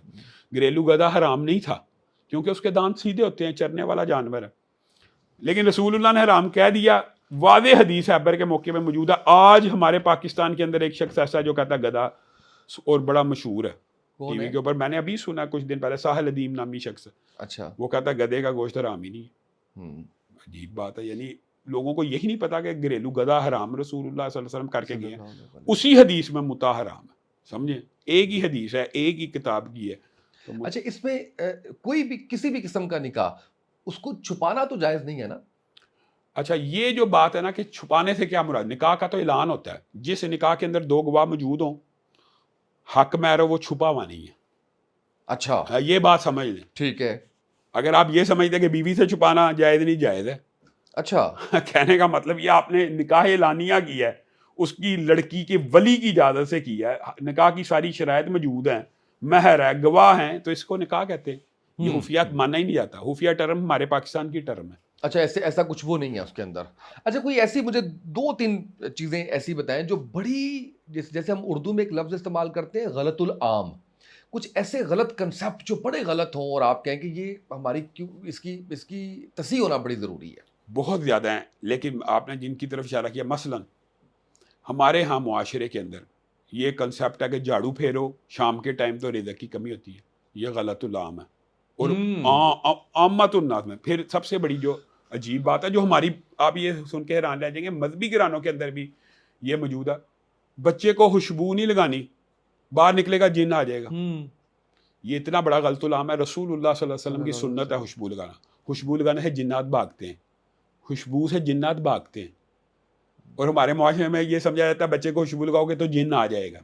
کہتے ہیں سوری, ایک آپ کمپلیٹ کریں. نہیں یہی آپ بات کر, ایک پاؤں میں جوتی پہن کے چلیں تو اس سے بھی بڑا نقصان ہوتا ہے, بڑا وہ ہے, اصل میں بلی راستہ کاٹ گئی. یہ جو چیز ہے نا, ایک پاؤں میں جوتی یا ایک پاؤں میں جراب, اس سے رسول اللہ نے منع فرمایا. اوکے, اب آپ سمجھیں, یہ رسول اللہ نے منع فرمایا. ٹوٹی پلیٹ میں کھانے سے, ایک چپل پہننے سے, ایک جراب کا, یہ سنت مطہرہ سے یہ باتیں ثابت, یعنی کسی نہ کسی درجے پہ یہ باتیں پایا. جیسے میں اپنے گھر میں ہوں, یہاں پہ ایک چپل میری یہاں پہ ہے, ایک چپل میری وہاں پڑی ہوئی ہے, تو میں اس کو پہن کے وہ پہننے جا رہا ہوں. نہیں, لیکن آپ ایک پاؤں پہن کے باہر وہ نہ فیشن اس طرح سے نہیں کرنا. فیشن ہی وہ چلنا معیوب ہے, غلط ہے, بالکل صحیح. اب دوسری جو آپ نے بات کی مثال دی, کتنی بڑی غلط العام ہے. کالی بلی نے راستہ کاٹ لیا ہے تو سفر ملتوی کر لیا جائے. کیوں بھائی, وہ اپنے کام سے جا رہی ہے, آپ اپنے کام سے جا رہے ہیں. پھر دوسری بات ایک اور, میں تو یہ اس کو بھی غلط العام سمجھتا ہوں, جو پکڑا جاتا ہے وہی جیلی ہے, جو پیر پکڑا گیا وہ جیلی ہے, باقی سب اصلی ہے. یہ بھی غلط العام ہے. تو بھائی یہ ہوتے ہی جیل ساد ہے. جو بندہ اسامہ بھائی یہ دعویٰ کرے کہ میں ہوا میں اڑتا ہوں, میں پانی پہ چلتا ہوں, میں آگ میں بغیر جلے جا سکتا ہوں, وہ جادوگر اور کاہن ہو سکتا ہے, ولی اللہ نہیں ہو سکتا. کیونکہ ولی اللہ کو یہ کہنے کی ضرورت نہیں ہوتی نا. ولایت ایک ایسا منصب ہے جس کو کلیم کیا جاتا ہے. نبوت ہے کلیم کرنا, یعنی اعلان کیا جاتا ہے کہ مجھے اللہ نے نبی بنایا, میں نبوت کا اعلان کرتا ہوں. یہ اس کے اوپر فرض ہوتا ہے نبی کے اوپر. ولی کے اوپر کوئی فرض نہیں. ولی کو یہ بتانا ہے ہی نہیں کہ میں ولی ہوں. تو جو لوگ یہ کہتے ہیں نا جی میرے ولی ہونے کی نشانی یہ ہے کہ آپ کچھ کھا کے آئے, میں بتا دوں گا آپ کیا کھا کے آئے ہیں, وہ جادوگر اور کاہن ہوتے ہیں. یہ بہت بڑا غلط العام ہے ہمارے معاشرے میں. اس کو ولی اللہ سمجھا جاتا ہے جو کاہن ہے. کاہن ایک ایسی چیز ہے جو میں معاشرے میں الحمدللہ لوگ ہمیں لے کے جاتے ہیں. میں کاہنوں سے ملا بھی ہوں. وہ ایسے ہوتے ہیں کہ آپ کو بتا دیتے ہیں آپ گھر میں یہ کام کر کے آئے ہیں. کس طرح بتاتے ہیں؟ وہ ماضی ہے. آپ کا جن ان کے جن سے ہم کلام ہو کے ان کو بتا دیتا ہے کہ یہ گھر میں سے یہ کھا کے آئے. یہ تو کہانت ہے. اور رسول اللہ صلی اللہ علیہ وسلم نے فرمایا جو بندہ کاہن کے پاس جائے اس کی 40 دن تک نماز نہیں ہے. اس عقیدے کے ساتھ یہ بتائے گا کچھ. اچھا جیسے ایک ستاروں کا علم اور علم نجوم، اس کے بارے میں کیا حکم ہے؟ جائز نہیں ہے؟ یہ رسول اللہ صلی اللہ علیہ وسلم کی حدیث ہے. باتیں دیکھیں نا، کچھ باروں چیزوں کے بارے میں واضح حدیث ہے علم نجوم کے بارے میں. حتیٰ کہ رسول اللہ نے اس دن اتنی سختی کی بارش ہوگی. بعض صحابہ کے منہ سے یہ الفاظ نکلے ہم نے دیکھا تھا فلاں ستارے کی حرکت کی وجہ بارش ہوئی، فلاں ستارہ یہاں سے وہاں گیا تھا تو بارش ہوگی. تو رسول اللہ صلی اللہ علیہ وسلم کس کو آ کے کہہ رہے ہیں کہ آج رات بارش ہوئی، اور بعض لوگ مومن ہو گئے اور بعض لوگ کافر ہو گئے. صحابہ ڈر گئے. کہا اللہ کے رسول ایک بارش نے کافر کر دیا؟ کہا ہاں، جس نے یہ کہا فلاں ستارے کی حرکت کی وجہ بارش ہوگی اس نے اللہ کی شریعت کا انکار کر دیا. علم نجوم آپ سمجھتے ہیں یہ چھوٹی بات ہے؟ یہ ان کے لیے بتائیں جنہوں نے اگر ہاتھ دکھایا ہوا ہے، جنہوں نے ستاروں کے علم کے اوپر کیا ہوا ہے، وہ دوبارہ مسلمان ہوں گے؟ کہنے کا مطلب یہ ہوتا ہے یہ ایسے اعمال ہیں جیسے رسول اللہ نے فرمایا مسلمان سے لڑنا کفر ہے. کلمہ نہیں، یہ کفر دون الکفر ہوتا ہے، لیکن اس کی توبہ ہوتی ہے. یعنی کلمہ پڑھنے کی ضرورت نہیں، آپ نے اللہ سے توبہ کر لیں، آپ توبہ کرنی ہے. اور دوسری بات ایک پلنٹی بھی ہے. رسول اللہ صلی اللہ علیہ وسلم نے فرمایا اس کی 40 دن نماز بھی قبول نہیں. یعنی آپ یہ سمجھیں آپ اللہ کی بارگاہ میں پیش ہوں گے تو وہ 40 دن ڈیٹیکٹ ہوں گے. یعنی آپ یہ نہیں کہ پڑھنی ہی نہیں ہے، پڑھنی تو فرض ہے. ظاہر ہے، بالکل صحیح. 40 دن کی پلنٹی بھی ہے. بالکل صحیح ہے. اچھا جیسے میں کہہ رہا تھا ایک اور بڑی غلط بات جو ہے اس پہ آپ تصحیح کیجیے گا کہ سور کہنا جو ہے اس سے 40 دن تک زبان ناپاک رہتی. حالانکہ قرآن پاک کے اندر جو ہے وہ ذکر ہے، اس سے یہ بھی غلط العام، یہ بھی جو ہے وہ بہشتی دروازہ جو ہے اس کی کیا حقیقت ہے؟ غلط العام. اچھا اس میں کوئی وہ نہیں ہے. مجھے ایک بات، جنت کے کتنے دروازے ہیں رسول اللہ بتا کے گئے ہیں نا، اس کا تو نہیں ہمیں بتایا. ان میں سے یہ کہیں بھی نہیں ہے، یہ کہیں بھی نہیں ہے. اچھا جی، اب ایک چھوٹا سا سیگمنٹ ہمارا یہ ہے جس میں آپ نے ایک لفظ میں ڈیفائن کرنا ہے ان کی پرسنالٹیز کو. کچھ نام میں آپ کے سامنے رکھوں گا، ان میں سب سے پہلا نام ہے میاں محمد نواز شریف. آپ نے پہلا نام ہی ایسا لے لیا کہ ایک لفظ میں بہرحال بیان کرنا مشکل ہے. بڑا لیڈر ہے. مولانا طارق جمیل. دین پسند. آصف علی زرداری. بڑا سیاستدان. علامہ امین شہیدی. متنازع شخصیت. انجینئر محمد علی مرزا. جاہل. مفتی منیب. باوقار آدمی. ابتسام الہی ظہیر. میرے تو والد کی جگہ پہ ہیں.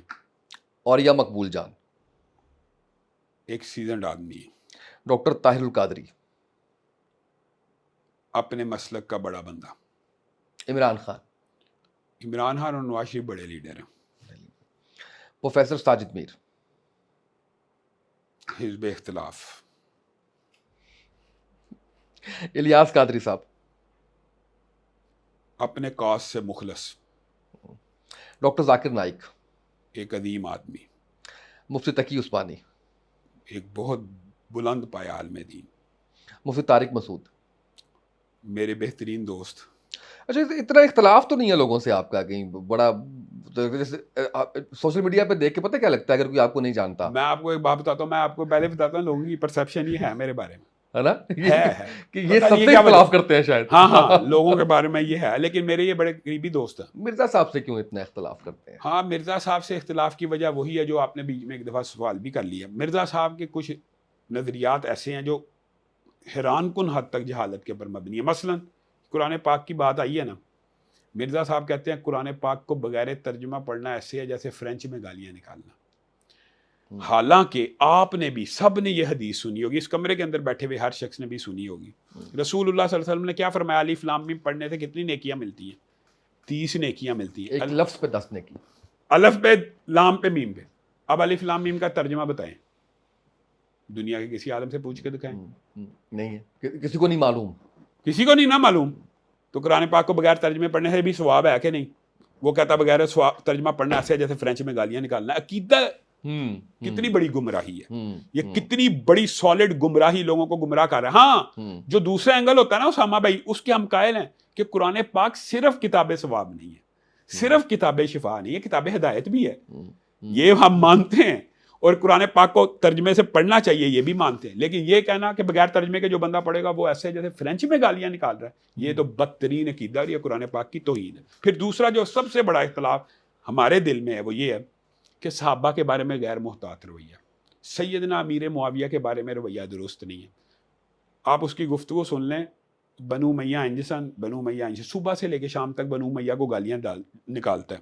بنو امیہ میں حضرت عثمان شامل نہیں ہے، بنو امیہ میں ام حبیبہ شامل نہیں ہے، بنو امیہ رسول اللہ صلی اللہ علیہ وسلم کا خاندان نہیں ہے، رشتہ داری نہیں ہے، سسرالی رشتہ دار نہیں ہے. تو یہ جو میں سمجھتا ہوں مرزا جہلمی سے بنیادی اختلاف جو ہے وہ صحابہ کی کے اوپر ہے ایک. پھر دوسری بات یہ ہے اس کی زبان بڑی لوز ٹاک کرتی ہے. مثلا وہ ہمارے بارے میں تو جو کہتا رہے اتنے جید علماء کرام ہیں، امام ابن تیمیہ. اچھا پھر میں شیعوں سے بھی آج یہ سوال پوچھتا ہوں، اس نے یہاں تک کہہ دیا کہ حسن تے شیعی کوئی نہیں.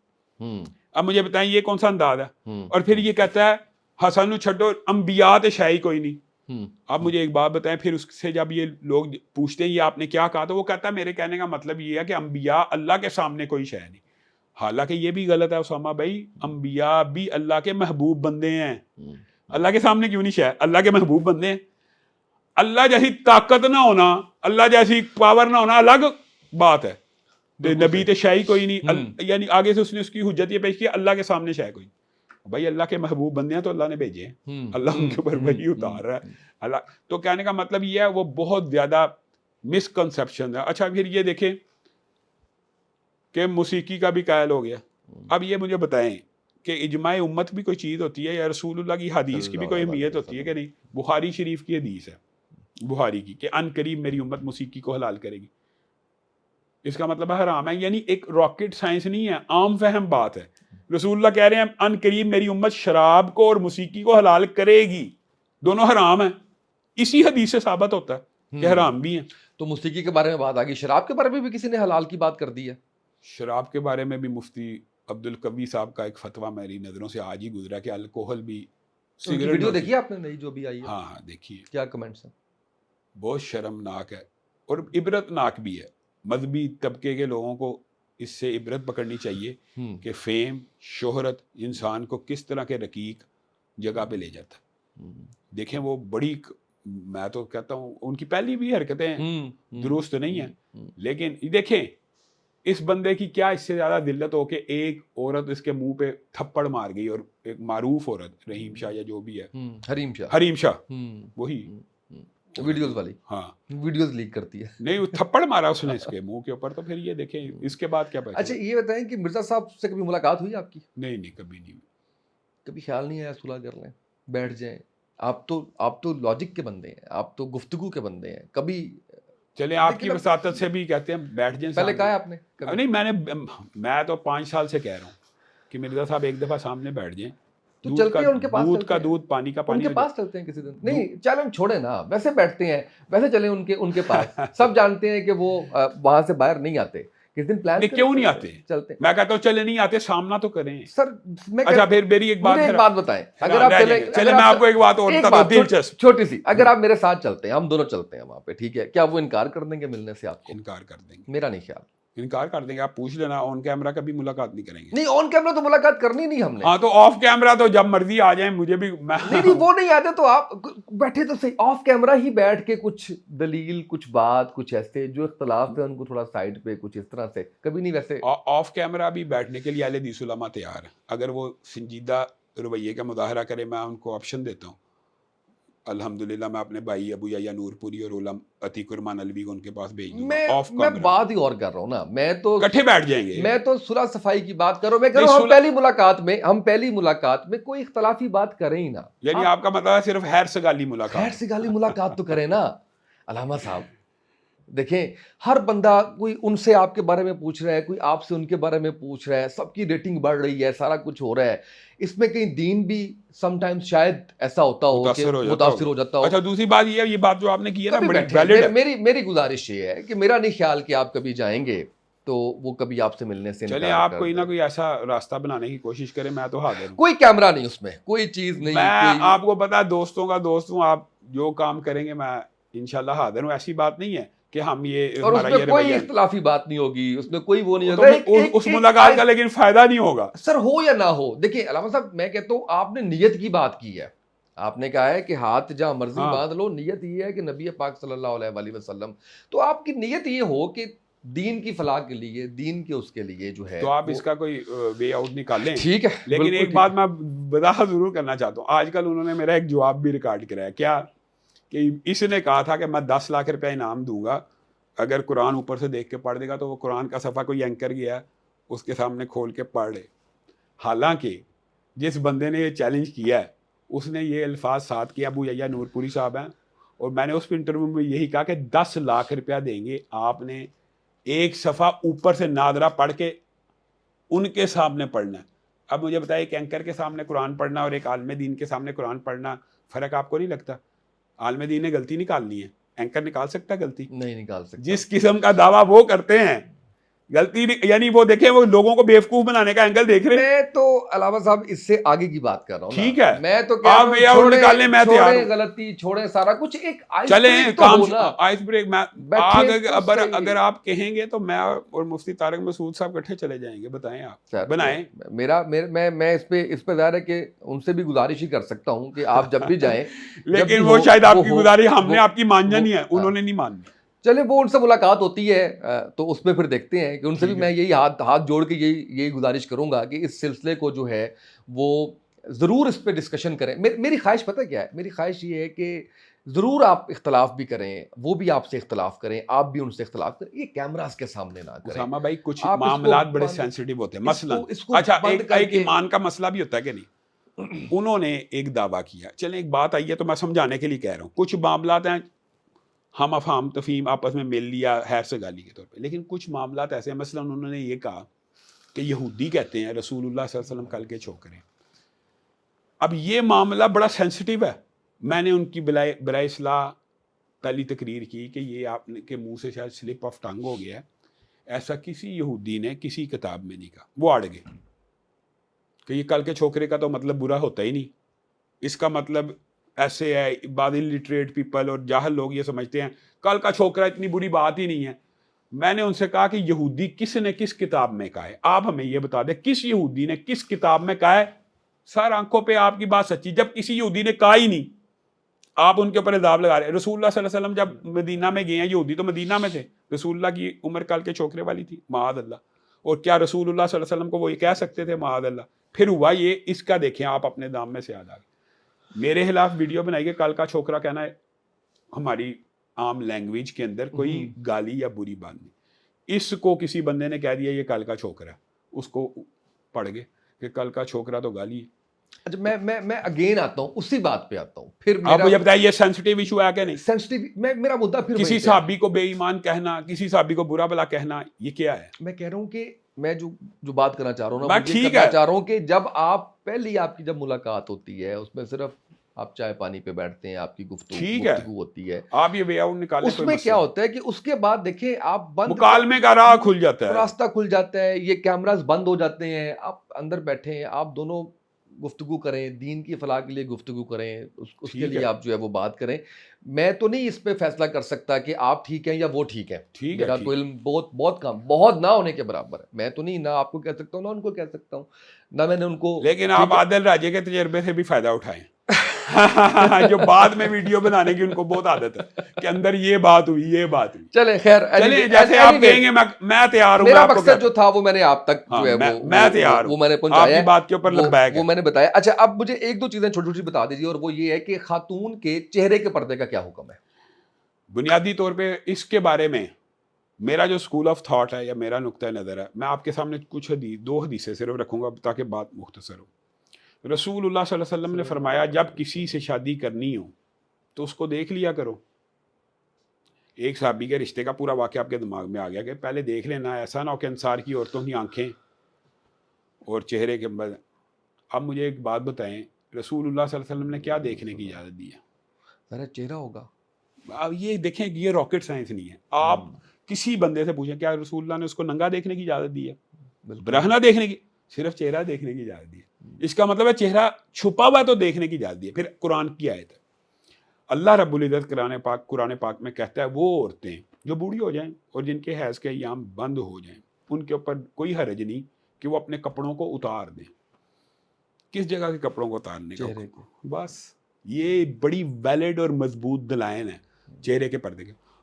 کیا رسول اللہ صلی اللہ علیہ وسلم یہ کہہ رہے ہیں کہ 60 سال کی عورت برہنہ گھومنے کی اجازت ہے, یا اللہ یہ کہہ رہا ہے؟ اللہ کہہ رہا ہے کہ صرف چہرے کا پردے کی تخفیف ہے, اور قرآن کی اسی آیت میں لکھا ہے کہ اگر وہ پھر بھی کپڑا پہنی رکھے ہیں تو بہتر ہے. آپ بتائیں, یعنی چہرے کا پردہ 60 سال کے بعد بھی حکم دیا جا رہا ہے. تو پھر آپ یہ بندہ کہ چہرے کا پردہ ہی نہیں. اچھا, چہرہ ہی مرکز نگاہ ہے, چہرہ ہی حسن کا مرکز ہے, چہرے سے ہی بندہ اٹریکٹ ہوتا ہے, اور یہ تو انسانی جبلت کے اندر ہے, فطرت کے اندر ہے. تو وہی اسی کا پردہ نہیں ہے, پردہ چہرے کا ہے. جن علماء کا, دوسرے علماء کا بھی موقف سامنے آنا ہے, جن علماء نے چہرے کو کھلا رکھنے کی اجازت دی ہے اس کی جو شرائط ہے وہ ہمارے معاشرے میں پوری ہوتی ہے. چہرے کا پردہ نہیں کا استعمال کر کے, چہرے پہ میک اپ بھی ہے, انہوں نے تو لکھا میک اپ نہ ہو, چہرہ اس طرح کا نہ ہو, اس طرح کا نہ ہو, 14 شرائط ہیں, تو ان کے اوپر بھی عمل نہیں ہوتا. اچھا, واپس آپ کی شخصیت پہ, مشغلہ کیا ہے فری اوقات میں آپ کا؟ مطالعہ. مطالعہ بہت زیادہ, اللہ کے فضل سے شوق بھی ہے, بچپن سے مطالعہ کرتا ہوں. اور دوسری بات یہ ہے کہ اللہ کے فضل و کرم سے میں مطالعے کے بغیر کبھی جمعہ نہیں پڑھایا. اور ہمارے اسکول آف تھاٹ میں آپ کو پتا ہے جمعہ تقریر سے بھی شروع ہوتا ہے, آخری 2 خطبے نہیں ہوتے, آپ کو پتا ہے وہ تقریر کو بھی خطبہ سمجھا جاتا ہے, تو وہ سارے لوگ وہی خطبہ سننے آتے ہیں. بالکل صحیح ہے. اچھا, ایک چھوٹا سا ریپڈ فائر ہے ہمارا, بہت زیادہ بڑا نہیں ہے, چھوٹا سا ہے, زیادہ مشکل بھی نہیں ہے. 3 آپشن ہوں گے, 3 میں سے ایک جواب دینا ہے آپ نے, ایک ضرور دینا ہے ورنہ ہم ٹروتھ ڈیئر پہ چلے جائیں گے. ٹروتھ ڈیئر بڑا مشکل ہو جائے گا پھر. تو پہلا سوال آپ سے یہ ہے کہ بیسٹ ایکٹنگ ایوارڈ کس کو دیں گے؟ سائیں قائم علی شاہ کو, اسلم رئی ثانی کو, یا منظور وسان کو؟ قائم علی شاہ. قائم علی شاہ اچھی ایکٹنگ کر لیتے ہیں, بہترین کر لیتے ہیں. اچھا, یہ بتائیں کہ آپ کھانے پر انوائٹیڈ ہیں, 3 میں سے آپ نے کسی ایک کے ساتھ جانا ہے, اور دوسرا آپشن آپ کے پاس پھر یہ ہوگا کہ آپ نے کسی ایک کے ساتھ نہیں جانا, وہ کون ہوگا؟ پہلے تو یہ ہے کہ وہ 3 نام جن میں سے ایک کے ساتھ جانا ہے وہ آپ بتائیں گے. وہ ہے مولانا فضل الرحمان صاحب, وہ ہے پروفیسر ساجد میر صاحب, اور انجینئر محمد علی مرزا صاحب. مولانا فضل الرحمان بلولا, ان کے ساتھ آپ جو ہے وہ جائیں گے. اچھا, اور ان میں سے کوئی ایک جن کے ساتھ بالکل نہیں جائیں گے؟ سب کو پتہ ہے کہ ان کے ساتھ نہیں جائیں گے. ابھی آپ نے میرے سے کمٹمنٹ کیا کہ آپ ان کو خود ملنے جائیں گے, اور آپ مجھے کہہ رہے ہیں کہ میں نہیں جاؤں گا. وہ میں نے کہا آپ کوئی وے آؤٹ نکال لیں گے تو ہم لوگ بیٹھ کے, ٹھیک ہے, بالکل, کیونکہ اس کے شاہد اور گواہ آپ ہوں گے نا. بالکل ٹھیک ہے. اچھا, یہ بتائیں جی, پروگرام ہے ٹی وی کا, ہوسٹ جو ہے وہ ان کے 3 نام ہیں, وہ میں آپ کو بتا رہا ہوں, اور آپ نے ان کے پروگرام میں جانا ہے, اور کسی ایک کے پروگرام میں جانا ہے. وہ میرا ہے, اور وہ اپنی حریم شاہ ہیں, اور وہ متیرہ ہیں. کس کے پروگرام میں جائیں گے؟ ان میں سے تو کسی کے پروگرام میں نہیں. کوئی ایک تو چوز کرنا پڑے گا نا آپ کو, کوئی ایک تو نسبتاً آپ کو لگے گا کہ یہ بہتر ہے, میں ان کے پروگرام میں جاؤں گا. نہیں, ان میں سے میں انشاءاللہ کسی کے پروگرام میں نہیں جاؤں گا, آپ سے وعدہ ہے. اچھا ٹھیک ہے. اچھا, یہ بتائیں کہ 3 میں سے 3 اینکرز ہیں, وہ آپ کے اپنے پروگرام میں بلوا رہے ہیں, اور کسی ایک جن کے پروگرام میں بالکل نہیں جائیں گے آپ. آپشنز آپ کے پاس حامد میر ہیں, سہیل وڑائچ ہیں, اور مبشر لقمان ہیں. ویسے میں تینوں کے پروگرام میں جانا چاہتا ہوں, میرے کیونکہ قریبی دوست ہیں. ٹھیک ہے, لیکن ایک کوئی آپ کو, سہیل وڑائچ صاحب تو میرے استاد بھی ہیں میتھس کمیونیکیشن کے. اب کوئی ایک نام آپ کو بتانا پڑے گا کہ آپ کا نہیں, ان کے نہیں. مبشر لقمان. مبشر لقمان, وجہ کیا؟